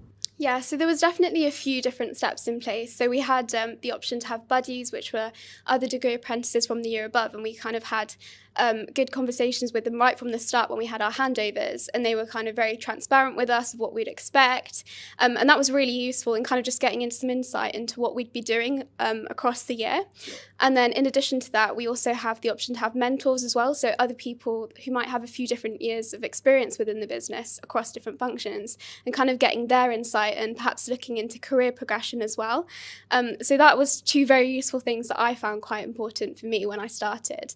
And there was definitely a lot of inductions and trainings as well in the beginning, which really helps you to settle in, get an idea of what the business is like, what the company is like, and the kind of industry that you'll be working in as well. Amazing. Sophie, anything to add to that in terms of what you were given? I found obviously we had buddies, so as Amina said, it's very useful to have someone that you can talk to that's been through a degree apprenticeship already, which I can imagine you found really, really, really useful. But for me, obviously, I was the first lot of degree apprentices that came into Mondelez. So I had a buddy as such, which was someone sort of around my age. But it was a grad instead, so on the grad scheme. Different pathway, yeah. But they were sort of there, and it was nice because you had someone at a similar age to you, so you could ask sort of, the questions you may think are silly, what do you wear? Where's the canteen? Where's the fridge? Stuff like that. But then I also had a mentor, which I found so invaluable because it was someone that has been in the business for slightly longer, so a slightly senior position. But the experience and the advice that they could give me at the beginning of my career was so important. They helped me sort of set up for success, really, in terms of what I should be focusing on, and just really, really good advice. I also found that there was a group chat for sort of myself and the other degree apprentices within Mondelez, which again was really nice because you could sort of share your experiences, how you were feeling, and just sort of have faces that you saw within the business that you recognised, and sort of had that little friendship circle already. And then I also found as well that my manager gave me a phone call and stuff before I actually stepped foot within the office. So that was really reassuring because before I'd even come to the office, I'd already built that relationship with my manager. He'd kind of reassured me on what to expect on my first few days and what we'd be sort of thinking about working on. So that was really nice because you weren't sort of going in completely on your own. You'd already built those initial relationships, which was nice. Amazing. And that's really important, especially with sales-based roles as well. There's it's a high pressure environment, right? So to have that seamless integration into the business and that support is so valuable and definitely not talked about enough. So there might be someone watching this who wants to follow your pathways. They might be inspired to go down the same route as you and apply for a Mondelez apprenticeship. But one of the questions we often hear is, what do I actually do in my first few weeks? What do I actually physically do in those first weeks? So starting with you, Sophie, tell us a couple of the things, and then we'll come across to yourself, Amina, that you do in those first weeks at Mondelez. I think before I even touch on what you do within the first weeks, I think what's really important to note in those first few weeks is the fact that there's no pressure as such. I know you mentioned before about this, you having this invisible pressure that you put on yourself, just like the reassurance that it's not an external pressure. You come in and there's no sort of expectations or pressure within the first few weeks.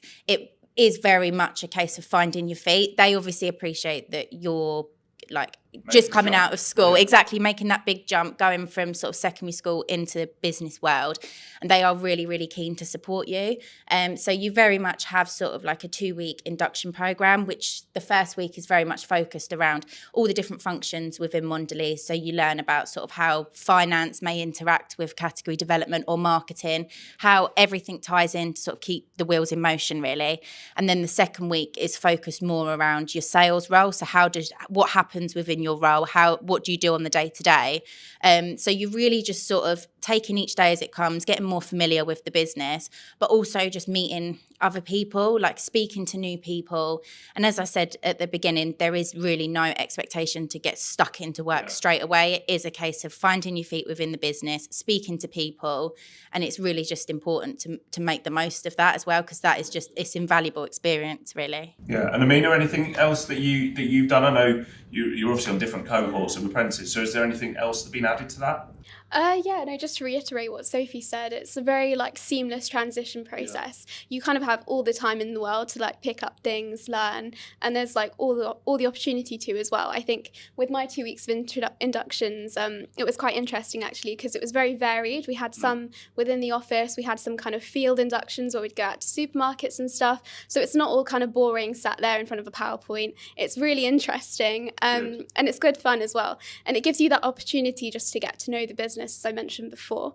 And as well as that, I kind of had one-to-one inductions with all of my team and everybody that I'd be working with cross-functionally. So that was like for a full month, I was just kind of meeting people, making the most of kind of like trying to figure out different personalities who I'd be working with. And that was really kind of helpful before I actually got stuck into my role, which was probably not until like the second month or so. And they really do ease you into the tasks as well, because university's brand new, work is brand new, so it's all kind of a really seamless, very easy process. Good. And I assume you learn a lot about all these, some of the brands that are here and in the background, so I assume you learn about those household brands that you would have, I think Sophie, you said, had in your cupboards growing up. So you learn about the history of the brands as well, and where Mondelez came from as well in those first weeks? Sort of get like a background of Mondelez and like where the kind of company originated from, all the different brands as you mentioned. And it's quite good because it gives you like an insight that you wouldn't normally kind of get. I mean, we are familiar with these brands like Oreo, Cadbury's, but we don't necessarily always the story behind them. The story behind them, exactly. Yeah. And it's amazing. You're how old are you, sir? I'm 20. Yeah. So you're 20 and you're working with some of the biggest brands in the world as well. And for yourself, Sophie, you know, working with even Sainsbury's as a partner, and you supplying to them, that's amazing. There's not many opportunities where you could actually work with brands that big at this age as well. Some people think that you'd have to go through your career for years and years before you can get to that level. I was just going to add as well, in the first few weeks, I know you sort of touched upon with the uni stuff, there's a nice form of integration between the workload and the uni as well. And you sort of see that across the 3 years as such of the scheme. So sort of in the first few weeks, I found what was really useful as well was a meeting between my Mondelez manager and my uni tutor. So they actually got to know each other. There would be expectations set around sort of the workload at Mondelez and the uni workload, because I think that can be something that's quite daunting for someone to go from secondary school to uni, working full time, but also studying, like, how on earth are they going to fit it all in? Exactly. It's kind of like, how do you fit all of that in within the same sort of 24 hours that everybody else does? But having those initial meetings between Mondelez and the university just gets everyone on the same page and aligned. So I didn't feel that stressed as much, sort of wants them to admit, because it really just makes everything a seamless, aligned process. Yeah, really good. How did you, one question before we come on to sort of the advice you'd give to young people, how did you find that initial juggling of university and work? Because there's so many different degree apprenticeships out there right now, and maybe one of the things that might put young people off is, well, if I do just a degree, I can just focus on the degree, and if I just do a first year job, I can just do the job and not worry. How did you find that? Because it's a big jump and it's a big ask. Yeah, I think, like, don't get me wrong, it's hard work. Obviously, you're like we've said, you're doing a degree alongside working, so there is a lot of work from both sides that comes into that. However, I didn't find it as, like I say, as stressful as I thought I was going to, because of the support that you get. But I mean, realistically, when you look at it, if you're a secondary school student that's doing your A-levels, but then you're working as well in a part-time job, it's kind of the same, just stepped up slightly. It's the same sort of process, exactly. isn't it? You're managing your A-levels alongside a weekend job or an evening job. So it's a case of doing the exact same. You find when works best for you, you schedule your day out and you fit the work in sort of around your workload. Yeah. And I think comparing it to a normal uni degree, yes, you're fitting a lot more in the same period of time and it's hard work, but the experience and the advice that you get from people within the business, real life business situations, is invaluable. Like, I was able to take a lot of experience and knowledge from people that I spoke to sort of within work, put that into my coursework and into my uni work, and it was just, you get so much context and business sort of insights just from your day-to-day at work. And you can translate that into your course. Exactly, which is something that I don't know whether I would have got from a normal uni course, not being able to be in a work situation sort of 9 till 5. That so hands-on experience. Exactly, so it definitely ties in together and really does help. Amazing. Yeah. So, Amina, anything to add on that? Sorry? Yeah, just to kind of reiterate that, I think my manager was obviously like very kind of transparent with me and very flexible. So when it came to like university deadlines and stuff, you get study days as well. So a lot of different companies offer that depending on like the course and the degree you're doing. But at Mondelez, we get one per module. And that really helps because it means when you've got kind of key deadlines coming up, you can take that time off. Yeah. You can speak to your manager and just be like, you know, look, I've got a lot of going on right now. I might need to take a bit of a step back. And because the kind of environment at Mondelez is like very flexible and it's kind of just a very fun environment to be working in as well. And they encourage you to share by the sound of it, share what you're working on and where you might need that support as well, which is really important and should hopefully help those going from education into work as well with making that jump. So looking at that jump now and starting with yourself, Amina, what advice would you give a young person sat there now? They might already be out of education, or they might be about to do their A-level exams and then going into the world of work or whatever, they might still be undecided. They might decide after this that a Mondelez apprenticeship's for them. What are your sort of 2 top tips you'd give a young person to make that jump into the world of work and make it as seamless as possible? Yeah, so my first one, I think I've kind of reiterated throughout this whole session that it's really just not putting that invisible pressure on yourself. You have all the time in the world to learn. Like, just kind of use those few weeks, use those few months even, just to absorb as much information as you can, get to know as many people as you can as well. I think that would be my second top tip, is just speak to as many people as you can, make those connections. Because like Sophie said, it can be really valuable, especially coming later on with university work and coursework, when you can apply that, like actual practical real world knowledge into your coursework, it becomes really, really useful. Amazing. And Sophie, for yourself, 2 top tips?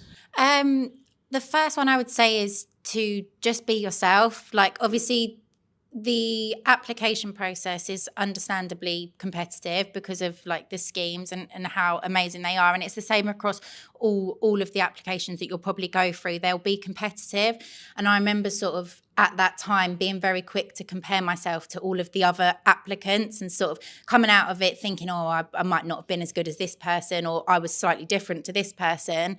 But there's a reason essentially why they will have hired you. And as long as you can be yourself, that is the best way to be. And I'd say just be sort of true to yourself, just be confident, go in and just give it your all. And that's all you can do, really. And then, on touching upon that, talking to people, that's really important. I'd also say just manage your time effectively, because like you said before, you're fitting in a workload, a uni load, and a personal life as well, and all of those are equally as important for the success of like a degree apprenticeship. So I'd say, like, whilst it's going to be sometimes pinch points where it's stressful, you know, with uni deadlines or you've got a big work project, find the time to take back for yourself as well. So, you know, don't feel like, oh, I can't go and see my friends, or I can't go to the gym, stuff like that. Really sit down and think about when you find you work best, get your work done, and then you've got that time to still have that personal life, because it's work-life balance is so important to get stuff like this done and done successfully. Yeah, and you can't have too much of one, not enough of the other. Exactly. And everything in between. And on that, there's so many tips out there, aren't there? There's books, TikTok is a great resource now as well for, if you know where to look. There's productivity hacks and all sorts out there, LinkedIn, so on, where they'll share people share advice on managing time. And, Yeah. I'm sure there's people within this building and the wider Mondelez network that can support you as well. Definitely. Right? With doing 100%. that. So we've spoken so much, and it's been really great to hear about your journeys into the world of work and how Mondelez can support you. So if a young person sat there right now and they want to find out more about the careers on offer, or they're thinking of applying today, where can they have a look? So we've got the careers site on the Mondelez website. It's careers.mondelez.com, which essentially highlights all of the degree apprenticeships that we've got available. They are posted sort of beginning of the year, open in January, and they're open till sort of around March time. This is essentially our biggest year of hiring, and we've got sort of degree apprenticeships in loads of different functions. I don't know whether you want to... Yeah, so we've got a few different options now. I think it's 8 different degree apprenticeships we have this year. So like Sophie said, it's our biggest year of launches of degree apprenticeships. So we've got kind of roles across supply chain, across procurement, and also sales as well. They also kind of vary slightly. So with ours, we have 4 days a week at the workplace and then 1 that we're studying at university. But I know for some of them, it's kind of study blocks as well. So there's definitely that variation as well, but there's a good balance between working and studying. Amazing. Well, I'm sure there'll be loads of young people going and checking out those roles, and potentially, if they're not looking for now, looking for next year and beyond. Thanks so much for joining us for the World of Work Live, and we really appreciate hearing more about your stories. Thank you. Thanks. Thanks so much for watching this session with our fantastic partners at Mondelez. Back over to the guys in the studio.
Hello and welcome back to the World of Work Live, brought to you by the wonderful team at NGTU. Now, we just want to address the sound issues that you might have experienced a little bit earlier on. Rest assured, those will be fixed when you watch that back live. So that's when you watch it back later on, I should say.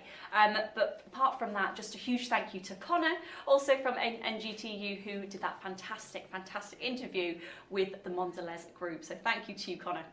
We are now going to be moving on to our next very exciting group and company of the day, of the session, and that is going to be Careers at Sea with the wonderful Susan and also Harry, who managed to make it. He's had a bit of a journey getting here today, but you are both with us. So welcome to you both. How are you doing today? Yes, very all good, thank you. Yes, good. Not too nervous. No. We're all good. Okay for now. Oh, fabulous stuff. Well, we'll make you feel as at home as possible.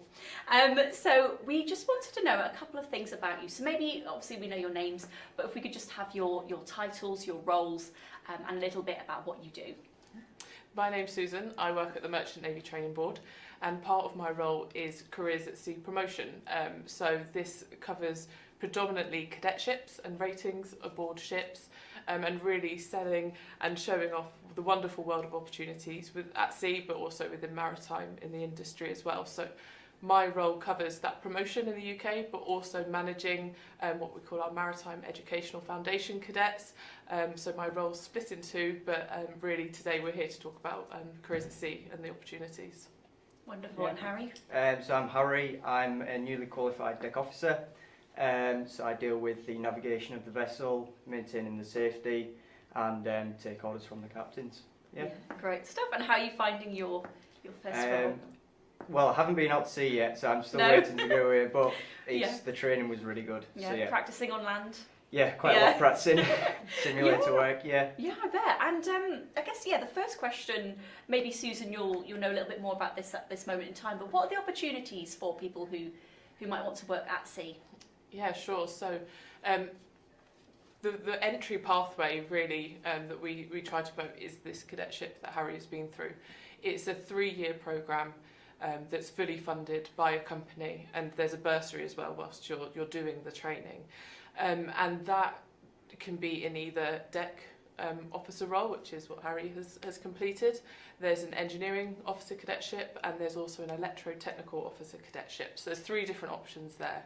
And this hands-on training goes between life at sea on board a ship. That can be a cruise ship, a bulk carrier, offshore support vessels, ferries, everything that encompasses the Merchant Navy, and studies at college. So you have the opportunity to gain the educational qualifications, but also the professional seafaring qualifications, and you walk away with your certificate of competency, which is given by the Maritime Coast Guard Agency. So this experience is invaluable, and it really gives you an opportunity to see the world, but to learn some really fundamental life skills. So beyond the cadetship, you can then go, come back to land. So it sounds very funny to say to people who are not necessarily in the industry, but you come back to land, and then there's a world of opportunity within the maritime industry, from maritime law, insurances, ports, auditing teams. There is so many different opportunities within the industry, and we are an island nation, and we're very dependent on our maritime industry and the seafarers as well that bring everything into our islands. Yeah, I'm sure. And if someone was looking to maybe get into careers at sea from a school level, what would you say would be their best bet? How could they go about researching and starting to look into what part of this industry would they like to be in?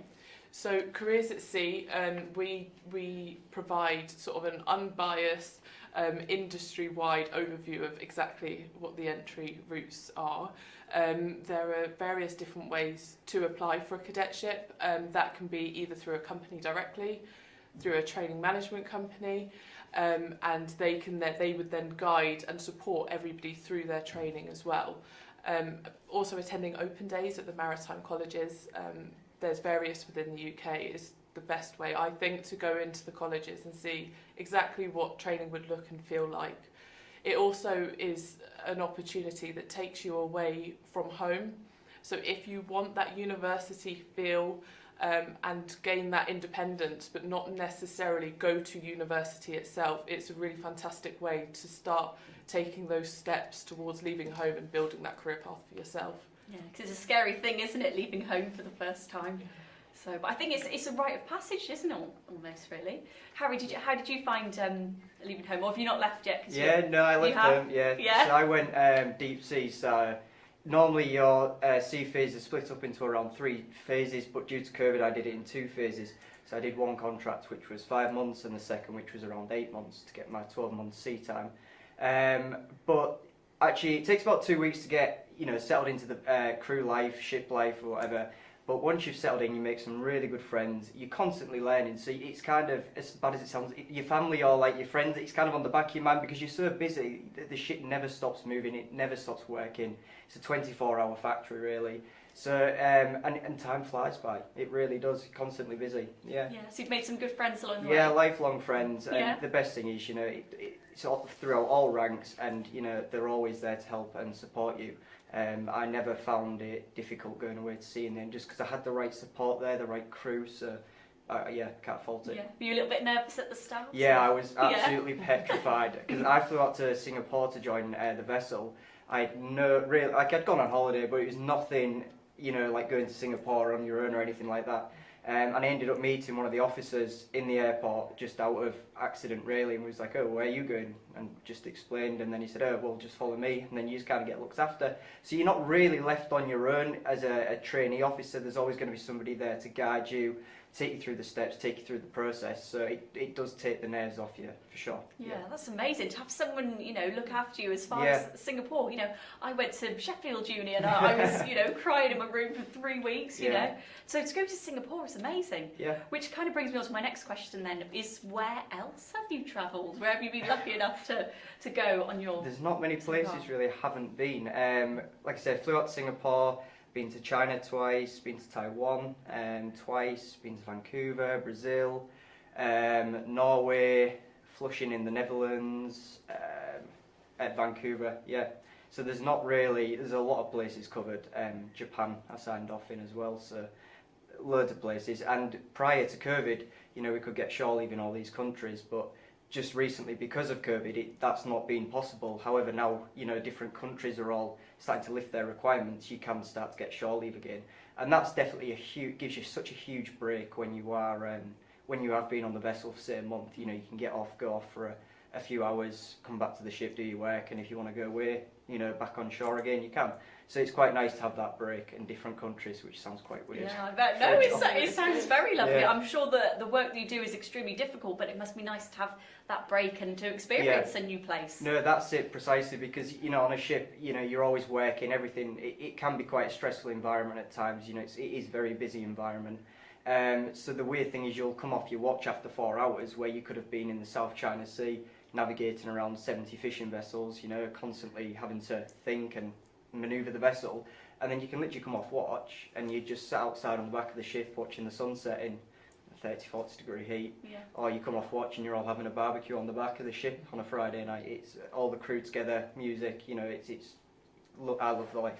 Can't fault it. Yeah, well, you're selling it to me, so I don't know how everyone else feels wherever they're watching it in from. That's amazing. And what about you, Susan? Do you have any fun travel tales? So I entered the industry slightly differently. I did do the traditional university route, and I joined through the compliance world, which doesn't throw everybody, but actually it gave me a lot of travel. So I went on board ships in an auditing capacity, and when I went on board, maybe not quite as far as Asia in my travels, but definitely a lot around Europe and the US. And you're working with people all over the world, and it's not just being able to see and experience the world through this career choice, it's also working with those people too, and learning about the different cultures and different traditions that all comes together on board the ship. You are there for a common goal and purpose, and I think it takes out any sort of nationality. You are there for one reason, and really it's amazing how many different people from different parts of the world can come and work together on board a ship, and those experiences at sea that you mentioned, when you have that, it really is quite something, and it's hard to describe, but it's really something that from my time when I have been out at sea and been part of the team, it really is special. Yeah, I couldn't agree more with that. I must admit, you know, it feels like you're just one big group. You're all striving for the same goal, and no matter your rank or you know what you're doing on board, there is that just nationality culture. It all just you know, it's pushed aside, and you all just get on like one big family. Yeah. Yeah. Yeah, you're all in the same boat. Yeah, quite literally. But you're sick of the puns in your line of work. Yeah. Well, that sounds wonderful. That you know, so many people from different places all come together for that same goal. And I guess that brings me on to my next question: is you were mentioning that you work with lots of different people whilst you're on the ship. Well, what does your day-to-day routine look like on the ship for yourself, Harry?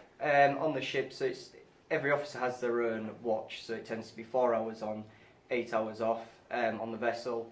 So depending where you work, it may be different rotations, but usually deep sea, that's the routine. So if you're 4 hours on watch, you're navigating the vessel, ensuring it's following the route. You know, you carry out collision avoidance with other vessels, ensuring you don't collide, I should say. That sounds bad. But yeah, so you know, keeping a proper lookout, watching and monitoring other vessels' movements.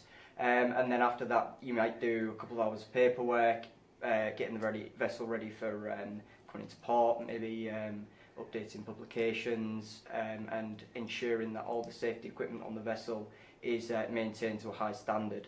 And then after that, so once you've finished your work, you can either go relax in your room, go meet other crew members. You know, like we had a PlayStation on board, we had a gym, we had basketball courts, we had a ping pong table. So there's a lot to do. You know, there's always somebody, you know, either off watch or, you know, just getting ready for a watch. So there's always somebody there you can just talk to, have a laugh with.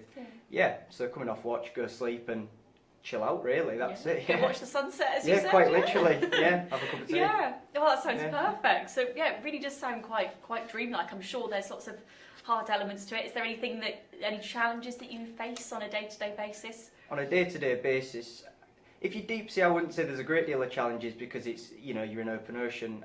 But I think the thing that gives you the biggest buzz is when you're coming into port or you're leaving port, because you've got to have your checklists out. You have to be on your A game.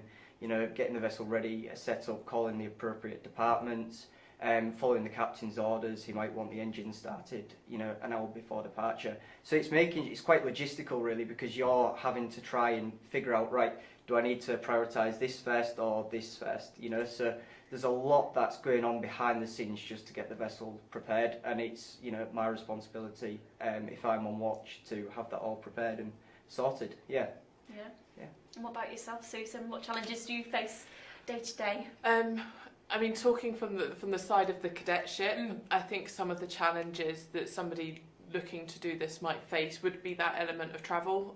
There is that, you know, you are away from home sometimes at events that go on, and you sort of could feel like you miss out. So that is definitely something through a cadetship that could be faced. Also, there is an educational side to this as well. So you do need to complete courses and college work in order to get the qualifications. But I know, Harry, you had some good interactions with your fellow cadets to get over those. Yeah, so we, you know, especially when you're at college, it is very intense. You know, there's a lot of exams, but in all honesty, if you just put your head down and you work, you will pass these. And yeah, like I said, there is a lot. But we formed buddy groups, study groups, and we'd study together, ask each other questions, and test each other, and that was the best method for us, for sure. Yeah. Yeah. And then progression, what might that look like for you? In terms of progression, so when you're deep sea, so you've got third mate, second mate, chief mate, captain. So my licence covers me up to second mate.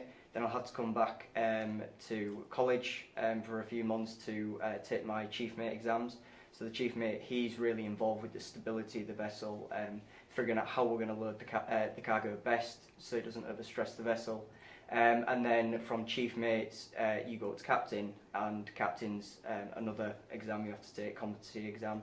And after that, no more exams. But yeah, third mate third mate tends to be just navigation and updating the safety equipment. Second mate, deep sea, tends to do the passage planning, ensuring all navigational publications are up to date. Yeah. Yeah. And is there anything that you can compare that you'll do in your exams that you can compare to something you did at school? Are there any subjects that come in useful, for example? Maths for sure. Yeah. But like I was never a really intellectual person, but I always just put my head down and studied. So as much as the maths is really essential, if I came out with maths as a basic grade, I passed it, and I didn't have a massive struggle with learning the maths. I had good support around me to ensure that I passed the exams. So yeah, maths is the biggest one really. Geography, I suppose. Yeah, of course. Your Nice to know oceans. where you're going. Basics, yeah. Definitely, yeah.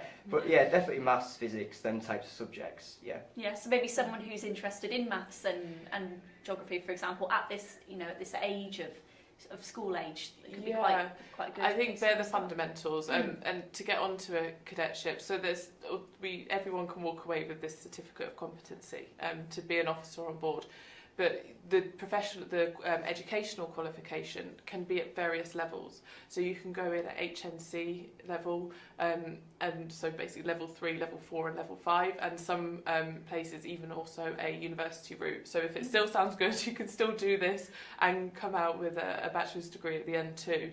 And that really is based off of what that individual's best path is. So if a foundation degree might be a bit too, you haven't necessarily you struggle more with maths or some physics elements, then you might go on to the advanced diploma course. But they can really pick that based off of you as an individual, and there's options, which is really good. There's also what we call a pre-cadetship. So that starts as well at 16, and that gives a bit of a taster into cadetships and an understanding before sort of committing to the full 3-year course that Harry's done. And that is at various colleges, again within the maritime colleges, and that's a really good entry pathway, or even an opportunity to see what it's like. But the very vast majority of people that do these pre-cadetships go on to take a full cadetship at the end. Yeah, so it could be a great place to start with if they start with the pre-cadetship first. Absolutely. But if you want to go straight into a cadetship, the minimum is 4 GCSEs, 1 being maths and 1 preferably a science being physics, because that will help in the future. But that's the sort of the minimum entry requirements. And from there up, if you take A levels, you can go in maybe a foundation degree or degree, depending on the grades. Okay, so that's in terms of the grades. What would you say in terms of personality, behaviour, traits? What would make you someone who would fit in really well to have a career at sea? Either of you really. I'd say you've definitely got to have a calm personality about you, because you're going to get put into so many situations where it's just offbeat, really unexpected situations, and you do have to remain calm. You just have to say, right, let's take a step back, analyse the situation and take it from there. However, when you do your cadetship, they teach you to be like this. They teach you to stay calm, because you become competent, you become confident in your knowledge. So, it's kind of have any personality, but it will teach you, they will push you into that direction to have that calm persona, because at the end of the day, people look at myself or other officers as, how are you going to respond to an incident? That's our job. So, it is taught into you from day one, yeah. And you do a lot of simulator training as well, so realistically when an incident, hopefully it doesn't, but when an incident does occur, you've done it in the simulator, you've practiced it quite a lot, so you're ready to respond, which once again gives you that confidence. But yeah, it's very difficult to specify, because everybody's so unique when they come forward for interviews to do a cadetship, but there's no work experience necessarily required for this. You don't need to have done anything really related to the sea to start a cadetship. Nobody's going into it expecting you or anybody to know anything at all. It's really just about having maybe some of those qualities, the ability to stay calm, or if you can prove how you've been in a situation that you have managed to turn around if it wasn't quite for you. It's some of the softer skills really, but there's nothing prescribed with this, because everybody's unique, but it's just the understanding for everybody that you will be away from home for a period of time, so that element of independence is important. Yeah, that's needed. So a calm head, and the knowledge that you will be away from home. Yeah. And how do you deal with that? Because obviously you said that some lovely person helped you in the airport. But if that person hadn't been there, for example, what would you have done? How do you Well, navigate? that's a fair question. So, you know, we have our cadet training managers or cadet officers within each company. So they're always on hand 24/7, especially when they know you're going away. So they'll book your flights, they'll book your transport, and you know they're pretty good at knowing what's going on at every single point of your travel. So, like for example, when on my second contract I went out, the taxi didn't arrive. So it was kind of just call the training officer, and she sorted it out straight away. There's always going to be somebody there to guide you at every single stage of the training, no matter what. Yeah, that's really lovely to hear, because you know you might be in another job where you know a taxi doesn't turn up, for example, and you're like, oh, what do I do? But you know, sometimes you know, to have that structure around you can really help you maybe as well, which is it's good for people to know at home or at schools that there is that support available at literally every step. The training officers really care as well. You know, it's not just a case of a tick box exercise for any of this. You know, the training officers in the industry really care about people staying on track, doing well within their course. Obviously, that's in the best interest of every party involved, that everybody does well. But you know, they really do help with those situations. If they know somebody's travelling where they're 8 hours ahead, there's always somebody to cover to make sure that even time isn't a limiting factor here. It's, you know, on our website we say it's not 9 to 5, and that's the case for people at sea, but it's the case for people sort of supporting the training too. And they're always happy to help and support in any way, as is everybody involved. And there's various mentor schemes throughout the industry as well. So people might have their training officer, but they might also have somebody who gives up their time freely within the industry to mentor them, which is again invaluable support. Yeah, I think a buddy or a mentor is really important, isn't it? Especially in your line of work where things can go a little bit or where you don't know what's going to happen. Yeah. But you'll never travel really on your own. I never travelled on my own. I always had a second. When I was training, there was always another trainee officer who was with me, and he was from my own college. So you know, he was on the same flight. We got to the same destination, getting in the same taxi. So there's always two of you for deep sea anyway. I can't talk if it's the North Sea or anything, but yeah. So you're never really alone. Yeah. That's really good to hear, because it's scary stuff, isn't it? Going it's daunting on trips like that. This can start at 16. So cadetships generally you'll find that it's 18 plus, but it is possible to start this at 16. So straight out of school, if that is what people want, it's available to do. There's some more restrictions on travel and hours of work when you're under 18, but it is possible, and there are companies that do hire at 16. But it is a world that just opens up, and the fact that it's free, it opens it up to a lot of people as well. And you get the bursary for doing the training, which varies depending on the company, but really anywhere between the £800 to £1,000 per month would be a good sort of guide as to how much that would be on a monthly basis. Yeah. That's really helpful as well. You know, you're on the ship, so you're not going to be paying for your rent, for example. So I bet that's really nice to have as well, to spend your money in a new place as well. And also not walking away with a student loan. Well, that's a huge thing, isn't it? So many of us have it. And no, that's really amazing to hear. And then in terms of, what was my question? My question was, in terms of, so I think, did you go to an open day, Harry? Did you ever attend one? I went to Southampton's open day. Just drove myself down, I'd seen it being advertised, I thought, right, I'll go see what it's all about. And just from going to the open day, I think I doubled my knowledge of what the industry was about, you know, just speaking to the lecturers that were there. Yeah, what did you learn? I just learned about how to get into it, you know, where I need to be looking, what type of vessels do I want to go on, where do I want to operate? Do I want to operate coastal, do I want to go in the North Sea, or do I want to go deep sea? And that was just told straight off the back by a lecturer, you know, so information like that is so easily obtained by just going to the open days. You know, you can put it in on the internet, you know, questioning careers at sea, for example, or the Merchant Navy Training Board.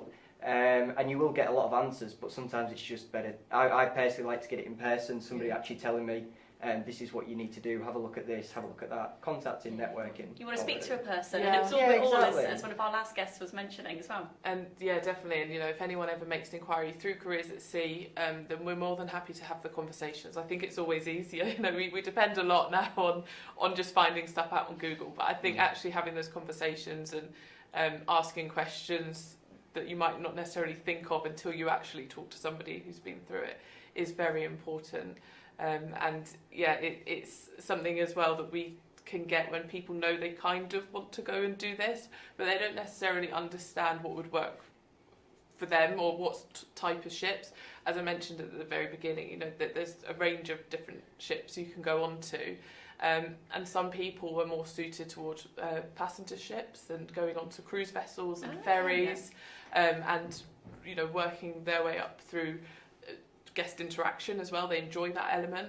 Some people would prefer not to have to deal with guests and just, you know, get on with their job and their role and their tasks that they have in their training record book whilst they're at sea. And some people are with charity placements, and that you get a variety of different ship types. So with those, it's really, with those sorts of people, it's good to have the conversations with people who have experienced those things, so they can maybe start to make a decision of who they want to go through in terms of their company and their training provider as well. So with the well, it's almost entertainment industry, isn't it? Really, that kind of cruise side of it. Is that, would you say, for someone who, is really led by people and really enjoys communicating with people, spending time with people? Yeah, there's a whole other section of careers at sea, not just necessarily the officer route, but there's a whole host of different roles, from people who work in the catering side, or on the passenger ships, or the guest services, yes, absolutely, what we call ratings as well, who are non-officer level skilled workers that work with the officers on board. And entertainment, so any job really that exists on land will also exist at sea in some capacity. Now, not every ship will have all of them, but you know, there will be somewhere out there a job, you know, pursers, HR, every element is possible to do at sea. And sometimes getting that experience on a ship can be completely different to being HR in a shoreside job. You know, bring a whole different element to your role and your knowledge as well moving forward. Yeah, and it sounds like there's so many different career options that you can choose from. You know, from officer to I guess kind of the catering side, all these different elements. So there really seems like there's something for everyone. So in terms of, you know, trying to find you online, how can we do so? Do we just go to the websites that Harry mentioned? Do you want to maybe say them once more? Yeah, so careersatsea.org.uk is our website. So this is the impartial, full information about cadetships, ratings and other entry pathways, and you can contact us on there. Also on social media, it's @careersatsea for more information. Brilliant stuff. Well, thank you both so much for joining me. I hope you enjoyed the session as much as I did. I've learned so much. And we have actually just put the website in the comments for anyone who is watching this, which you'll be able to see in the recording afterwards as well. But yes, thank you both so much for joining us. We have one more session, and that's going to be Careers with Coach Core. That will be at 5 p.m, so just a little while away. So don't go anywhere. And what was that? Oh, it'll be on demand as well. Got my earpiece in. It will also be available on demand as well. So thank you so much for joining me once again. We will see you at 5 p.m. for the final session with Coach Core.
I hadn't joined Coach Corps, I really have no idea where I'd be right now. It's affected my confidence massively. I wouldn't normally come out and do something like this. I used to hate doing stuff on my own. I've been with Coach Corps coaching for 5 or 6 months. It's been really good. I've met loads of good people. Time management is like really key, and also being disciplined as a coach and being organised. I really enjoy sport and I didn't want to have a job where it's just sat in an office all day. I come from a background where you're a girl and you're a Muslim girl, so it's kind of like sports is like not art, but they don't see the side of what sports have done to me as an individual, like what it's given me, the skills for life. And yeah, I guess I really wouldn't know where I would be if I were not to take part in this industry. If you're thinking about taking part in Coach Corps as an apprenticeship this year, I would fully advise you to take part in it. It's going to be engaging, you're going to meet loads of people, like some famous people as well. So yeah, I guess you should take the whole package and see what it's like for the whole year. Simple one, believe and achieve.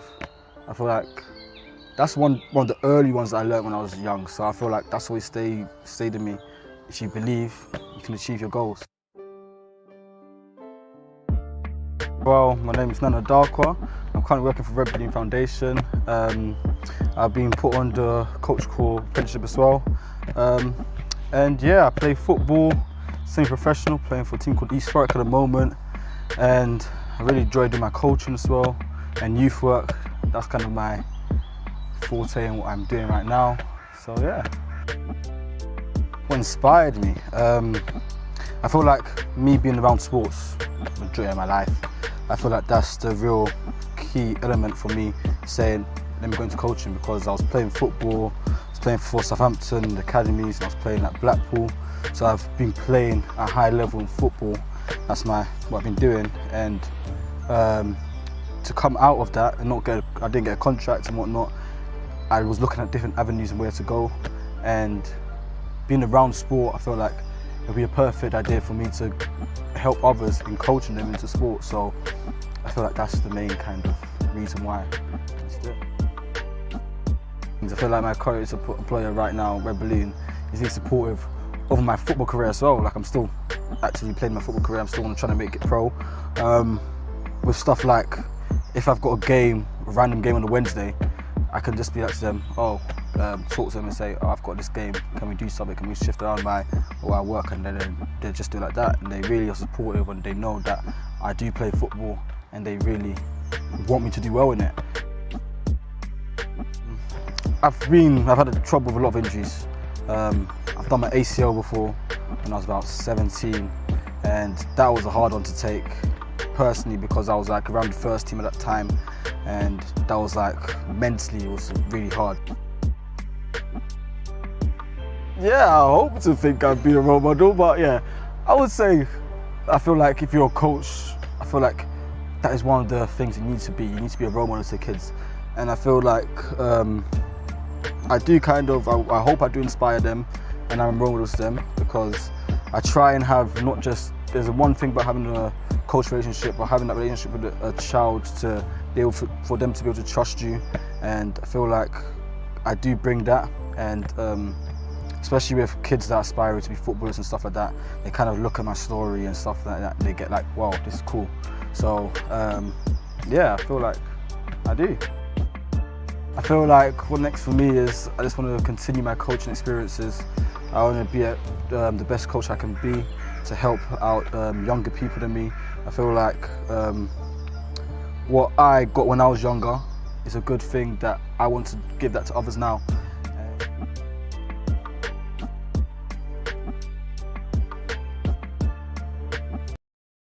Hi, my name's Renee and I'm a former Coach Corps apprentice now sitting on the youth board and working at Aston Villa Foundation. Coach Corps is a national charity that uses sports and apprenticeships to help change young lives and help transform communities. We find out-of-work young people and set them on the path to a rewarding career through sports, community apprenticeships, as well as training, a wage and work as a grassroots coach. I'd much prefer to be outside, being active, So that's why I chose an apprenticeship instead. So I was dying to go into the role of sports, so I did college, but it just wasn't for me, sitting down and a lot of handwriting, whereas the apprenticeship route kind of gave me what I was looking for in the sense of delivering sports whilst learning at the same time. I got in trouble when I was like 17 years old and I ended up in prison. And it's where, that's where I met Ashley Avon. He was doing one of the courses there and I kind of just participated, and now I'm here basically, and I just want to kind of make a difference to myself and just keep going. The dramatic benefits of sports and activity for physical and mental health are very well known, yet underrepresented groups, people living in deprived areas, women and girls, those from ethnically diverse communities are always still likely to be less active. I've come in and designed new groups for the young people, so I now run sports leaders, which I started within about a month and a half of my apprentice, which was designed at getting young people into the building, play some sports that they don't get to play every day out in school or even on the streets. I like helping people, and like helping people with disabilities, non-disability, having fun with them, having a laugh. We recruit apprentices from these underrepresented groups. As relatable role models, they are uniquely able to make their communities healthier and happier places through sport. I just want to get rid of that misconception for Asian community, for anyone really, that training is a bad thing, and I want to get kids being active as well. What I do is I make sure that the young people have a safe place to come when it's the sessions. It helps the community a lot because it allows them to not really worry about what the young people in their community are doing, because they know they're going to be safe. Our focus is on developing young people. If we can take apprentices on and offer them kind of gainful employment and more opportunities, then that's a good thing for us. We raise funds to support these apprentices on their placement with a wide range of employers across the country.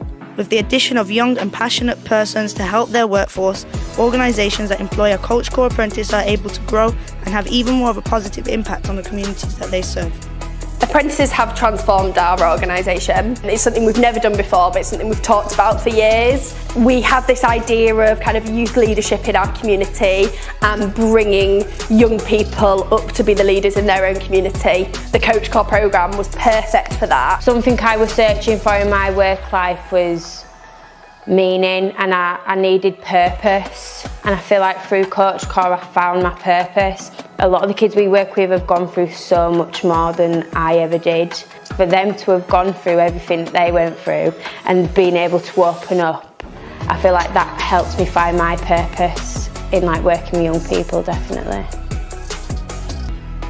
If you'd like to support our work or simply find out more about what we do, you can find us online at coachcorps.org.uk.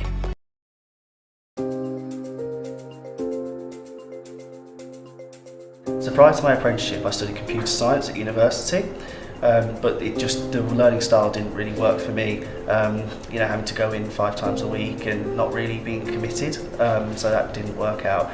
My name is Matthew Rafferty. I'm a Wealth and Personal Banking degree apprentice, and I currently work in the financial support team as a financial support specialist.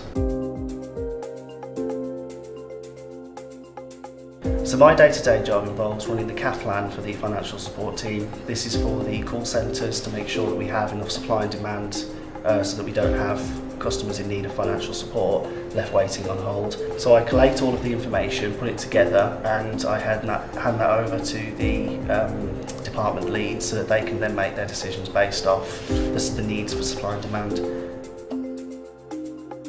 As I'm in my first year, we've just finished our first module, which was the financial markets and risk, which was really interesting, and now we're on to the fundamentals of management, which is another topic that I'm finding really interesting and maybe something that I'll look into for potential jobs in the future.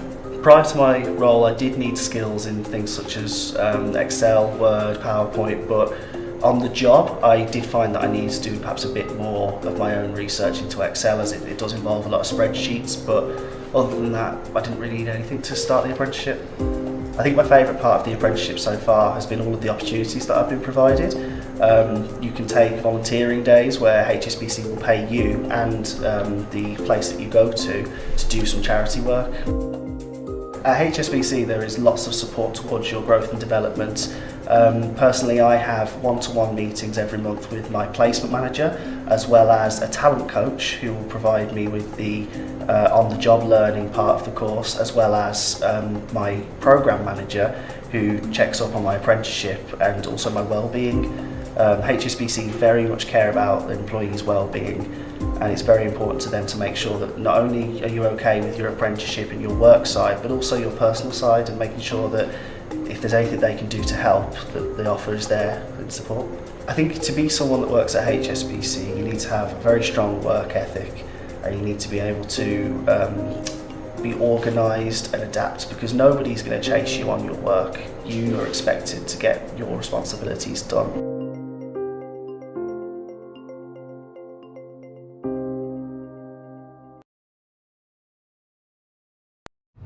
London, over 8.5 million people.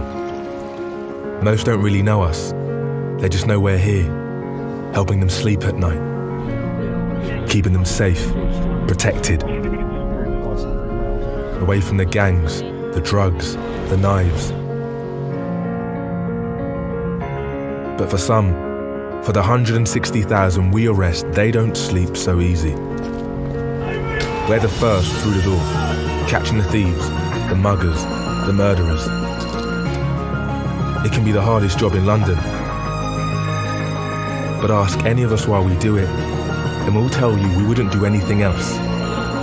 Because we're a team, getting it done, dealing with life, death, crime, and its victims.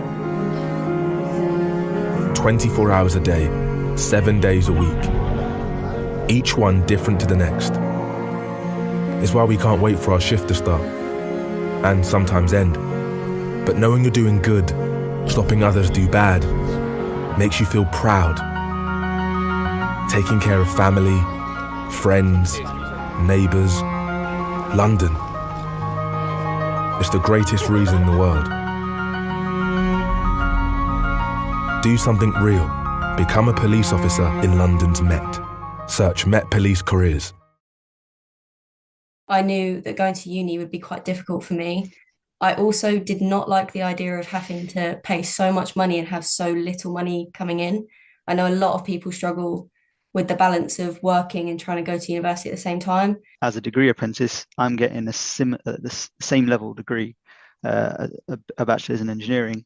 It just takes a year longer, but it's all funded by Ford. Having an apprenticeship where I'm paid to learn and I get qualifications in engineering which could push me to a degree was just the perfect balance for me. We learn on the job, we learn off the job. It's always so different, and it's just so exciting. So I'm coming out with 4 years of experience, a similar degree to what I would have been doing anyway, and that 4 years of experience, that as well as getting paid, but that 4 years of valuable experience that pretty much all employers look for when you come out of uni.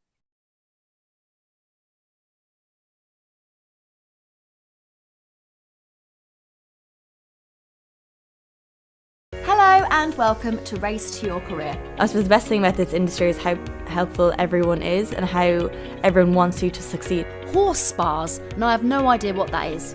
Yeah, I mean, take away the idea of cucumbers on eyes. How many traineeships or apprenticeships are available? We offer around 250 what I would call horse-facing apprenticeships. Working in it, you see how many different careers that it can take you in, and it's a nice place to be, you know, and just kind of letting people know that you can come into this industry quite easily and you are going to be welcome.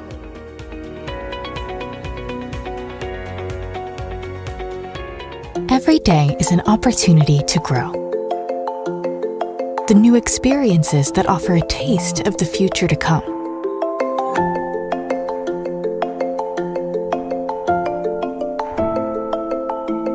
Support others by sharing your experience. Thank you so much, Mira. I really learned a lot. My pleasure. That's how we grow every day.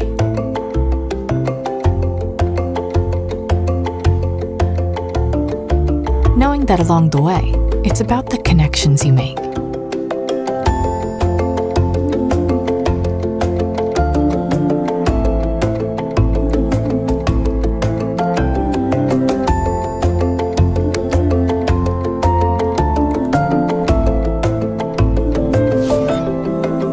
gives you the drive and the focus to do your best work.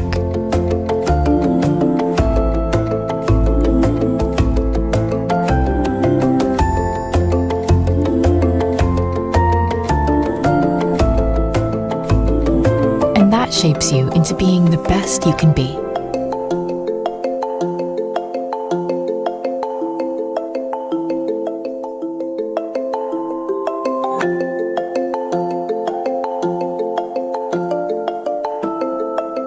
Make it an opportunity. Grow every day. Mondelez International.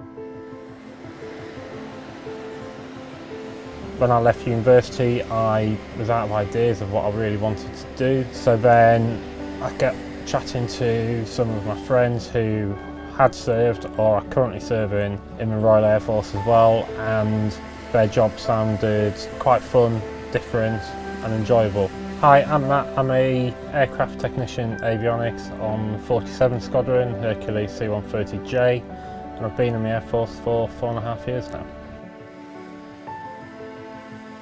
So my role as an aircraft technician avionics is to look after all the electrical systems on the aircraft, including all the power, communications, navigation, radar and defensive systems.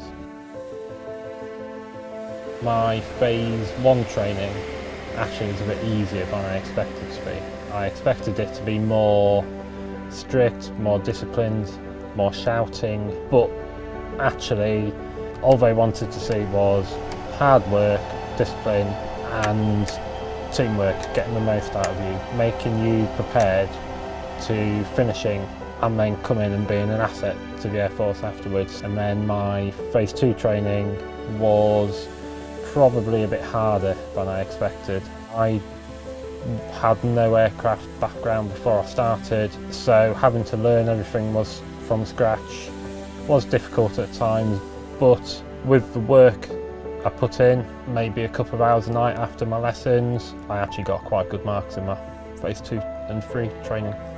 You get the training given to you for free and you're also getting paid a full wage at that time as well. So for the amount of technical training we are given and the amount we are paid, really is second to none.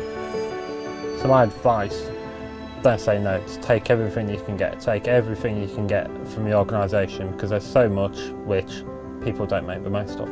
And if you do, your career will be a lot more fulfilling.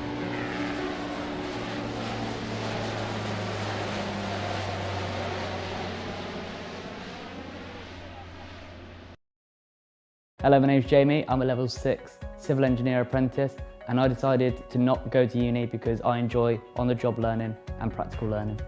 Hi, my name's Maya. I am a level 7 solicitor apprentice, and I chose not to go to university and pursue a legal apprenticeship because it meant that I was able to obtain a law degree, earn a salary from day one, and also obtain work experience that wouldn't be offered to me if I went to university full-time. Hi, I'm Amy. I'm a degree apprentice at BT and I'm a Not Going to Uni ambassador. Hi, my name's Sophie. I'm an ambassador for Not Going to Uni and I'm a business development and marketing apprentice at a global law firm in London. So my one top tip for getting the most out of your study sessions would be to try different techniques. So this could be from reading to attending lectures, and switch it up a little bit to keep yourself focused and motivated. So to effectively use your study days, I definitely recommend planning the day, making sure you have breaks. Don't just work the whole day because that's unachievable. So maybe do like an hour and a half, then sit outside for a bit, go on a walk, then come back and do some more work, go have your lunch, those kinds of things. Hello, my name's Jamie. I'm a level 6 civil engineer apprentice, and I decided to not go to uni because I enjoy on-the-job learning and practical learning. Hi, my name's Maya. I am a level 7 solicitor apprentice, and I chose not to go to university and pursue a legal apprenticeship because it meant that I was able to obtain a law degree, earn a salary from day one, and also obtain work experience that wouldn't be offered to me if I went to university full-time. Hello and and welcome back to the World of Work Live, all sponsored and all looked after by the wonderful Not Going to Uni. Now, we've had some fantastic chats today with many different employers, and we are going to finish off the day with the fantastic Amy, who is from Coach Core. So welcome to you, Amy. How are you doing? Yeah, good, thanks. Yeah, good. Yes, good, thank you. Good. Lots of great sessions as we've been saying. Yeah. And we're gonna be kicking off with a great chat with you. So I guess my first question to you is just introduce yourself and your role, what it is that you do at Coach Core. No problem. So my name's Amy. I'm the National Partnerships Manager at Coach Core Foundation. We are a national charity that uses sport and apprenticeships to essentially offer employment opportunities and education to young people looking to get into sport and physical activity or any other sector, but wanting to kind of use their passion and interest around sport and being active to do that. So, and my role is fairly varied, but I look after a lot of our programs that we run across the country, which we can talk about in a bit, and also work with sort of other partners to look at how else we can offer experiences and opportunities to our apprentices whilst they're with us. So that's my role, and that's a bit about us as well as an organisation. Yeah. Great stuff. And could you maybe explain what an apprenticeship is for people at home who might not quite understand what that term is? Because it's quite broad, isn't it? Yeah, absolutely. Yeah, so in its simplest sense, an apprenticeship is an opportunity for you to be in full-time employment whilst also working through some training or a qualification. So it's an opportunity to sort of learn on the job and kind of gain new qualifications and experiences whilst you're in employment. So in its kind of in its simplest sense, that's essentially what an apprenticeship is all about and how it works. Yeah, great stuff. And in terms of apprenticeships, I guess it'd be great to do a quick fire session with you. So can we do that? Yeah, of course. Yeah, no worries. So these are your quick fire questions. First of all, do you get paid? You do, yes, you do, yeah. So it's essentially it's a full-time job, full-time employment position. So yes, you do get paid. And how long do they last, these apprenticeships? It's quite varied. It depends really on the type of qualification and also the level that you do in terms of the apprenticeship. From a Coach Core point of view, we run 2 specific qualifications that both last around 15 to 18 months.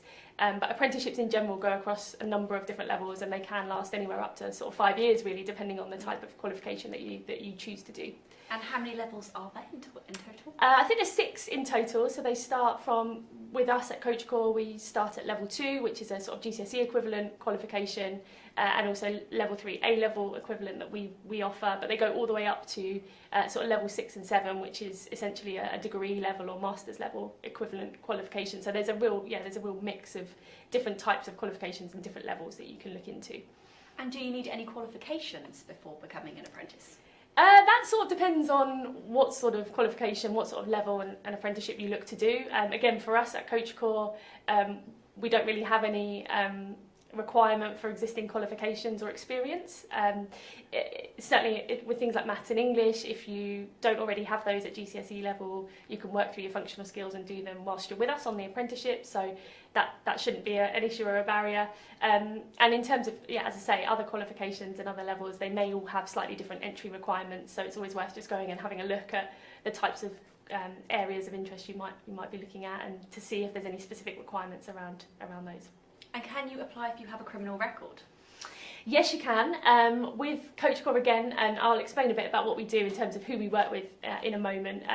It depends on the type of work that you'd be doing with that particular organisation. So again, it's always worth just having a look at what qualifications are available, what apprenticeships are being offered, to then look at what opportunities there might be. But yeah, absolutely, that is again not necessarily a barrier to getting into them. Great stuff. Well, those are our quick fire questions. Cool. So I feel like we really put you on the spot. No problem. We're now going to show you a short video that will tell you all about what it's like to be with Coach Core. Hello, my name's Jamie. I'm a level 6 civil engineer apprentice. Hi, my name's Renee, and I'm a former Coach Core apprentice, now sitting on the youth board and working at Aston Villa Foundation. Coach Core is a national charity that uses sports and apprenticeships to help change young lives and help transform communities. We find out-of-work young people and set them on the path to a rewarding career through sports, community apprenticeships, as well as training, a wage, and work as a grassroots coach. I'd much prefer to be outside, being active, So that's why I chose an apprenticeship instead. So I was dying to go into the role of sports, so I did college, but it just wasn't for me, sitting down and a lot of handwriting, whereas the apprenticeship route kind of gave me what I was looking for in the sense of delivering sports whilst learning at the same time. I got in trouble when I was like 17 years old and I ended up in prison, and it's where that's where I met Avon. He was doing one of the courses there and I kind of just participated, and now I'm here basically, and I just want to kind of make a difference to myself and just keep going. The dramatic benefits of sports and activity for physical and mental health are very well known, yet underrepresented groups, people living in deprived areas, women and girls, those from ethnically diverse communities are always still likely to be less active. I've come in and designed new groups for the young people, so I now run sports leaders, which I started within about a month and a half of my apprentice, which was designed at getting young people into the building, play some sports that they don't get to play every day out in school or even on the streets. I like helping people, and helping people with disabilities, non-disability, having fun with them, having a laugh. We recruit apprentices from these underrepresented groups. As relatable role models, they are uniquely able to make their communities healthier and happier places through sport. I just want to get rid of that misconception for Asian community, for anyone really, that training is a bad thing, and I want to get kids being active as well. What I do is I make sure that the young people have a safe place to come when it's the sessions. It helps the community a lot because it allows them to not really worry about what the young people in their community are doing, because they know they're going to be safe. Our focus is on developing young people. If we can take apprentices on and offer them kind of gainful employment and more opportunities, then that's a good thing for us. We raise funds to support these apprentices on their placement with a wide range of employers across the country. With the addition of young and passionate persons to help their workforce, organisations that employ a Coach Core apprentice are able to grow and have even more of a positive impact on the communities that they serve. Apprentices have transformed our organisation. It's something we've never done before, but it's something we've talked about for years. We have this idea of kind of youth leadership in our community and bringing young people up to be the leaders in their own community. The Coach Core programme was perfect for that. Something I was searching for in my work life was meaning, and I needed purpose, and I feel like through Coach Core I found my purpose. A lot of the kids we work with have gone through so much more than I ever did. For them to have gone through everything that they went through and being able to open up, I feel like that helps me find my purpose in like working with young people, definitely. If you'd like to support our work or simply find out more about what we do, you can find us online at coachcore.org.uk.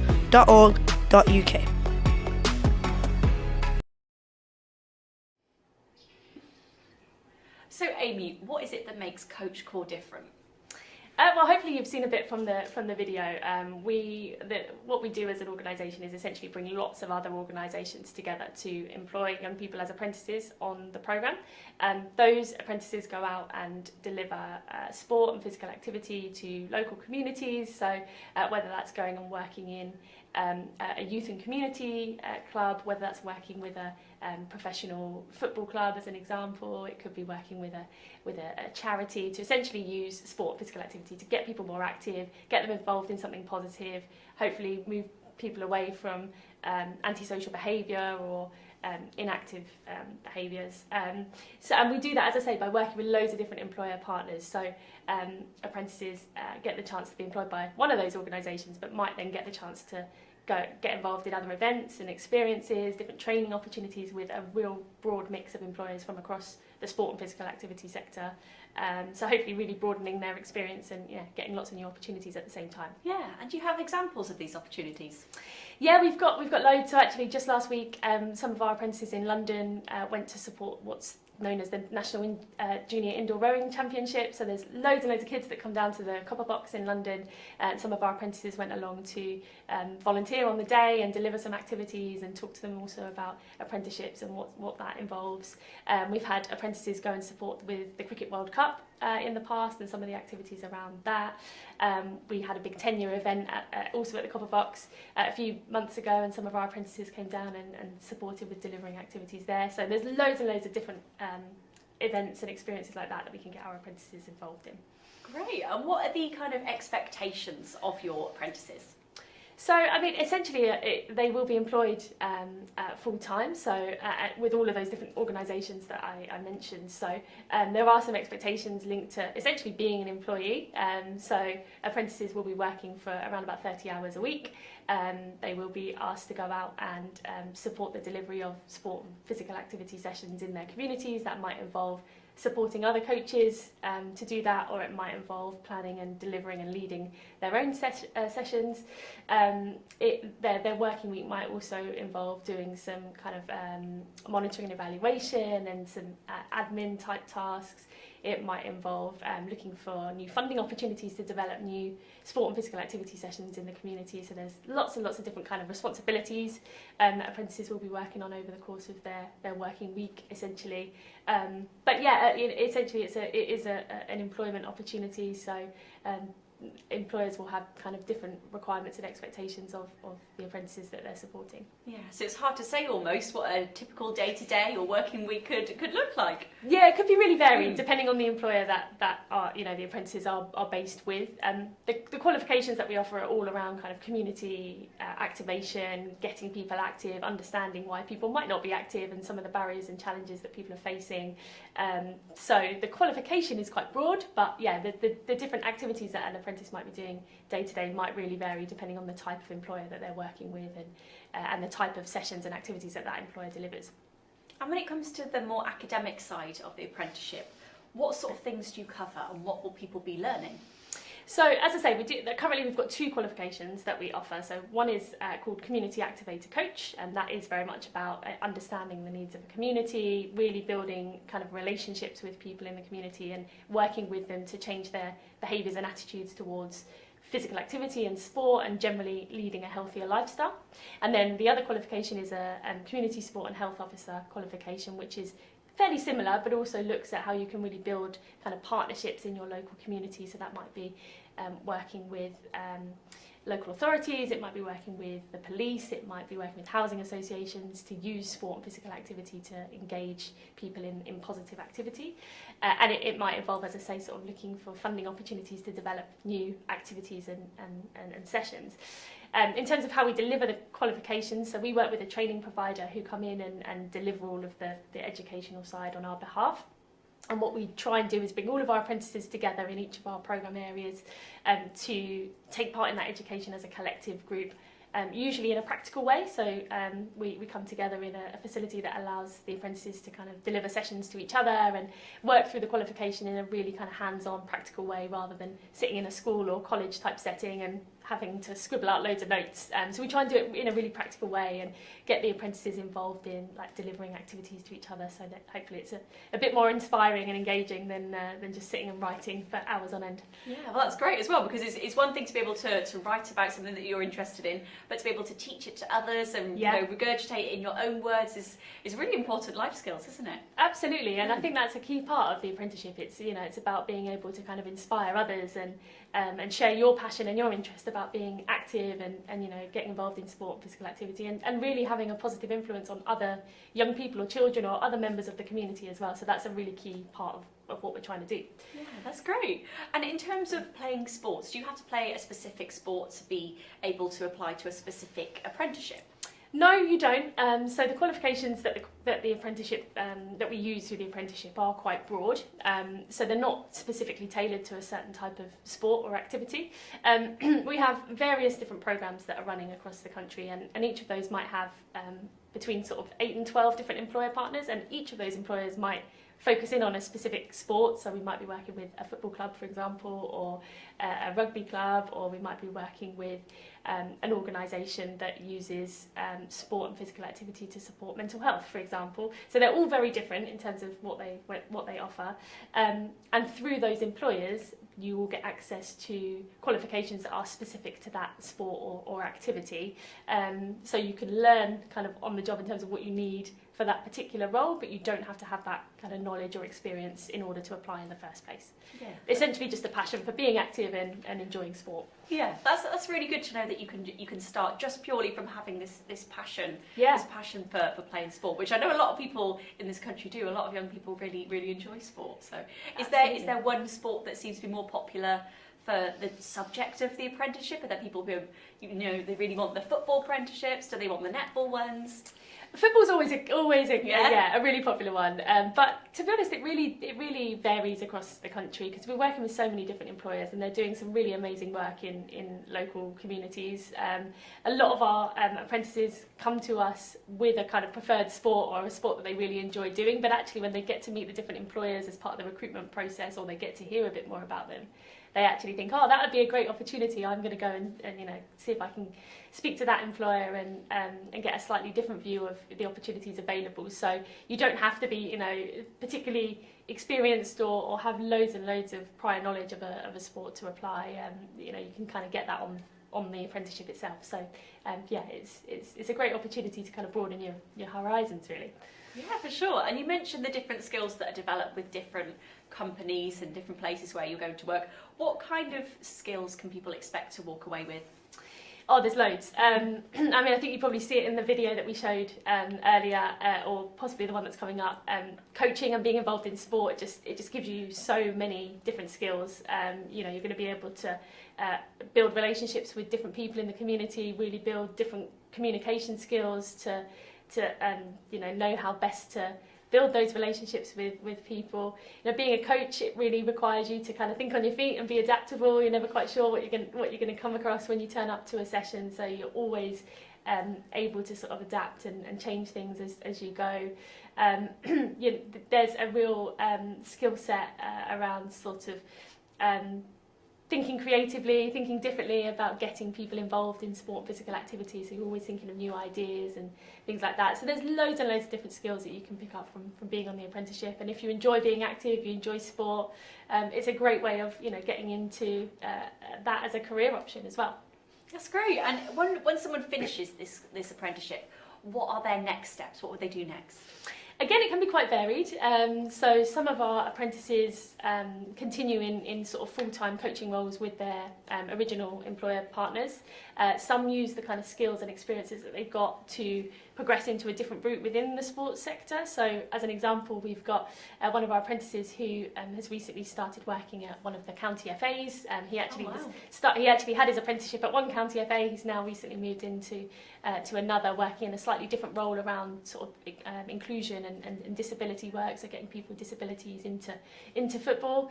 So that's one example of a kind of sort of more sport for development type route. Some of our apprentices move into roles in leisure or in youth work. Some of our young people have gone on specifically to become qualified as youth workers. So again, it's really broad and varied, but there's probably a common theme around working with people, working with young people, making a difference in the community. If you're kind of interested and passionate about that area of work or that sort of thing, then this apprenticeship is great to kind of lead you down that path. Yeah, that's great. And in terms of your most memorable experience working for Coach Corps, what would you say is your best moment yet? Oh, there's been loads. I think I've been at Coach Corps now for about 5 years, and in one of my first weeks, I was down at the ski centre in Hemel Hempstead with a couple of our apprentices who were teaching me how to snowboard for the first time, which was great. I mean, it gave me a great insight into what they were doing day to day in their apprenticeship. It was slightly embarrassing for me because I was terrible, but that was a great kind of introduction for me to Coach Corps and what we do and what we're all about. So that's got to be up there. We do events, and we've done events sort of every year that I've been there, really. So we always have an annual awards ceremony to kind of celebrate what our apprentices have achieved, and anyone that's involved in Coach Corps, whether it's our employers, whether it's our learning coaches, whether it's the young people themselves. That's always a fantastic event to kind of share their journey and find out how they've progressed through the apprenticeship. So that's always great fun. And we did a big event I mentioned earlier down at the Copper Box in London in October, where we delivered lots of different activities. We had some of our apprentices working with England Boxing who were there doing some coaching skills around boxing for the attendees, which was great. So yeah, there's been loads. There's so many different experiences, and it's great fun. Every day is different, so yeah, it's a great role. Yeah. So it sounds like you're very fulfilled, and you're really inspired by people that you meet and you get to work with as well. Absolutely. And that journey of watching them start the apprenticeship and then obviously come to an end and see where they're going to go next. Yeah, it's really exciting. Yeah, it's great. I mean, Yeah. everyone is so different. All of our young people, all of our apprentices that we work with, they've all got a very different story to tell, a very different journey, and they're all just involved in sport, passionate about sport, passionate about wanting to make a difference. So it's great to kind of support them on that journey to where they want to get to next. So. Absolutely, and I think we've got a video coming up next, Great, which is going to be all about some of the apprentices' personal journeys and also their experience of being on the course. So let's have a look. Simple one: believe and achieve. I feel like that's one of the early ones that I learned when I was young. So I feel like that's always stayed in me. If you believe, you can achieve your goals. Well, my name is Nana Darkwa. I'm currently working for Red Bull Foundation. I've been put on the Coach Corps apprenticeship as well. And yeah, I play football, semi-professional, playing for a team called East Warwick at the moment. And I really enjoy doing my coaching as well, and youth work. That's kind of my forte and what I'm doing right now. So yeah.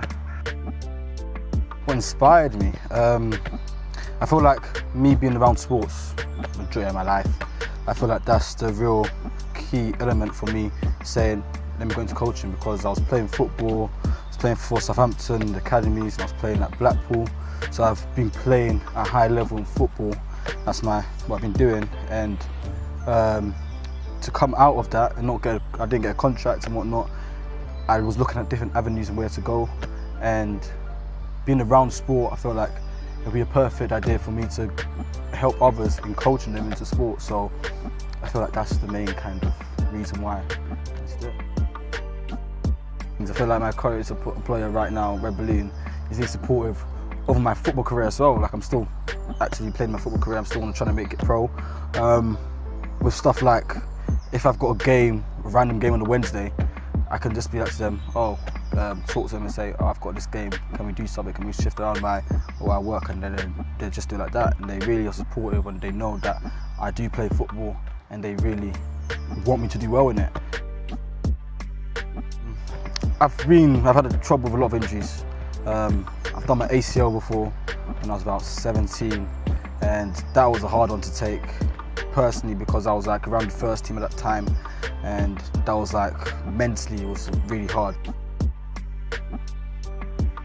Yeah, I hope to think I'd be a role model, but yeah, I would say I feel like if you're a coach, I feel like that is one of the things you need to be. You need to be a role model to kids, and I feel like I do I hope I do inspire them, and I'm role models to them, because I try and have not just, there's one thing about having a coach relationship or having that relationship with a child to be able for them to be able to trust you, and I feel like I do bring that, and especially with kids that aspire to be footballers and stuff like that, they kind of look at my story and stuff like that and they get like, wow, this is cool.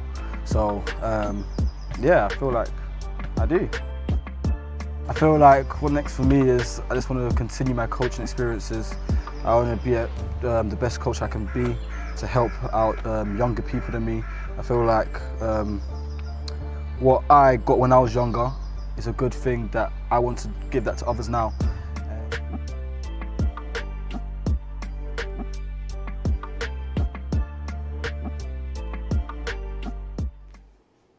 So Amy, we've seen a little bit about how people have been getting on the course. Yeah. How would they go about applying if they want to join the apprenticeship? So I briefly mentioned it earlier. We've got programmes across the whole of the UK, and they all start and end at different points in time. So at any point in the year, we might be recruiting for new apprentices in a given area. So generally what would happen is once we've got all of our employer partners together in one of our areas, we would launch an advert. It would go live, and it goes live on all of our social channels, It goes live on different jobs boards, on the National Apprenticeship Service, so you can have a look on some of those different platforms if you're interested.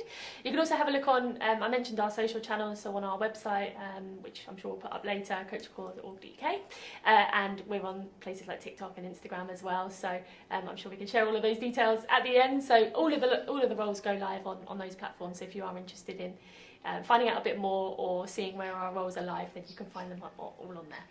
Yeah, great stuff. Well, we are going to put the website in the comment box for you, so you'll be able to see that. And of course, we'll add all the details later on if anything's been missed out. So that's great. Yeah. Also, how old does someone need to be part of the apprenticeship scheme? So you have to be 16 when you start the apprenticeship, and we don't really have an upper age limit, but we work generally with people up to around 24, 25 on the apprenticeships that we run. But yeah, you have to be 16. You can't be in full-time education or employment in order to access the particular apprenticeships that we're offering. But if you fit that criteria and you're interested, as I say, go on to the different platforms and have a look at the different roles that we're promoting or that are live at that point in time, and you can find out a bit more about what the specific employers are offering as well, and then you'll get a bit more of a sense of how the apprenticeship works for that particular organisation and what your day-to-day would look like. Great stuff. And in terms of where is Coach Core based? Where do people need to go in order to find you? So we are actually based as a charity in London, but as I say, we've got programmes all over. So we've got programmes in Leeds, in Leicester, in Middlesbrough, Manchester, and then sort of down south in London, Essex, Bristol. So all over. So as I say, it depending on where you're based, go onto our website, have a little look at those locations, have a look at when they're recruiting, and then you'll find out a bit more information about when we're next looking to launch vacancies in those areas. Yeah, and there'll be options available for people sort of all around the country. You just got to find your next big town or city, I guess. That's it, and also if you go onto the website, or if you find us on some of those channels and you can't find an area that you're based, if we're not currently running an apprenticeship in that area, then you can also register your interest on our website. So you can send us an email, send us a note to say where you're based and that you're looking for an opportunity, and we'll get back to you to let you know if we've got any plans to launch there, or we can also just keep you updated as and when new programmes launch, in case they might also be of interest. Yeah, great stuff. Yeah, and I imagine you've got a very responsive team who are always answering the questions and very supportive. Yeah, we get a lot of different inquiries from people all over the country who are asking a little bit more about apprenticeships, asking about how our particular apprenticeship works, and also the different locations, as I say. So so we're always keeping an eye out for people getting in touch. And in terms of levels of the apprenticeships, what are people looking at? So for Coach Core specifically, we have the two levels. So level 2, which is the Community Activator Coach, and level 3, which is the Community Sport and Health Officer. If you're looking at apprenticeships more broadly, as I say, there's levels all the way up to sort of degree and master's levels, so you can have a look at those. If you're looking specifically in sport and physical activity, our qualifications tend to go to around level 4 at the moment, but there's always plans for kind of new qualifications to be approved. So it's always just worth keeping an eye out of what's out there in terms of apprenticeships in sport, and then if Coach Core is of interest, then obviously keeping an eye on what we're doing as well. Yeah, so that kind of brings me on to my final question then. If someone's thinking of applying, what should be their next step? Is it just looking out for these opportunities, as you say, on your website?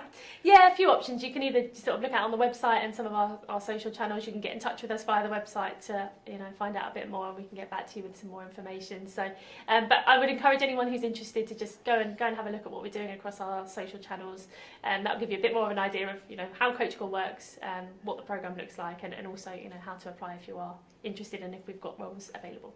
Yeah. And in a couple of words, how would you say your experience has been at Coach Core? Final words from you. Anything that you feel like people should know before we wrap up for today?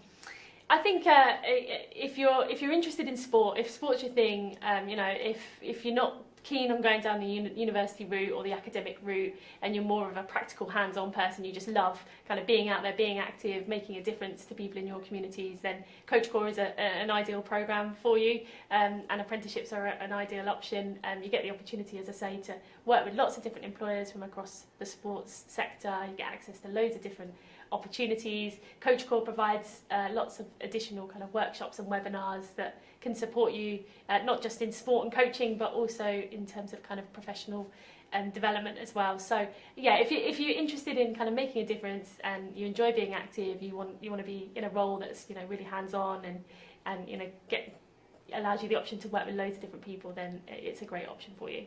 Yeah.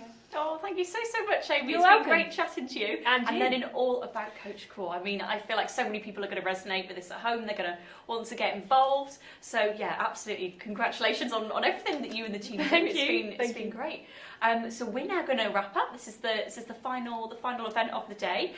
So I guess all we have left to say is thank you so much for everyone who's been watching at home or at school, wherever you're tuning in from. Thank you, of course, to the team here. You've all been amazing. We've had a great time, haven't we? We have. It's been great. All of the guests, we've been having a great time. So hopefully this has inspired you. We do also have some more things coming up for you in National Careers Week, and of course all of this is going to be available for you in the recordings and the highlights on our website. So don't forget to check out notgoingtouni.co.uk. And yeah, we're going to be on pretty much all the socials. So thank you so much for watching. It's been a real pleasure to host for you here today, and take care and see you very soon.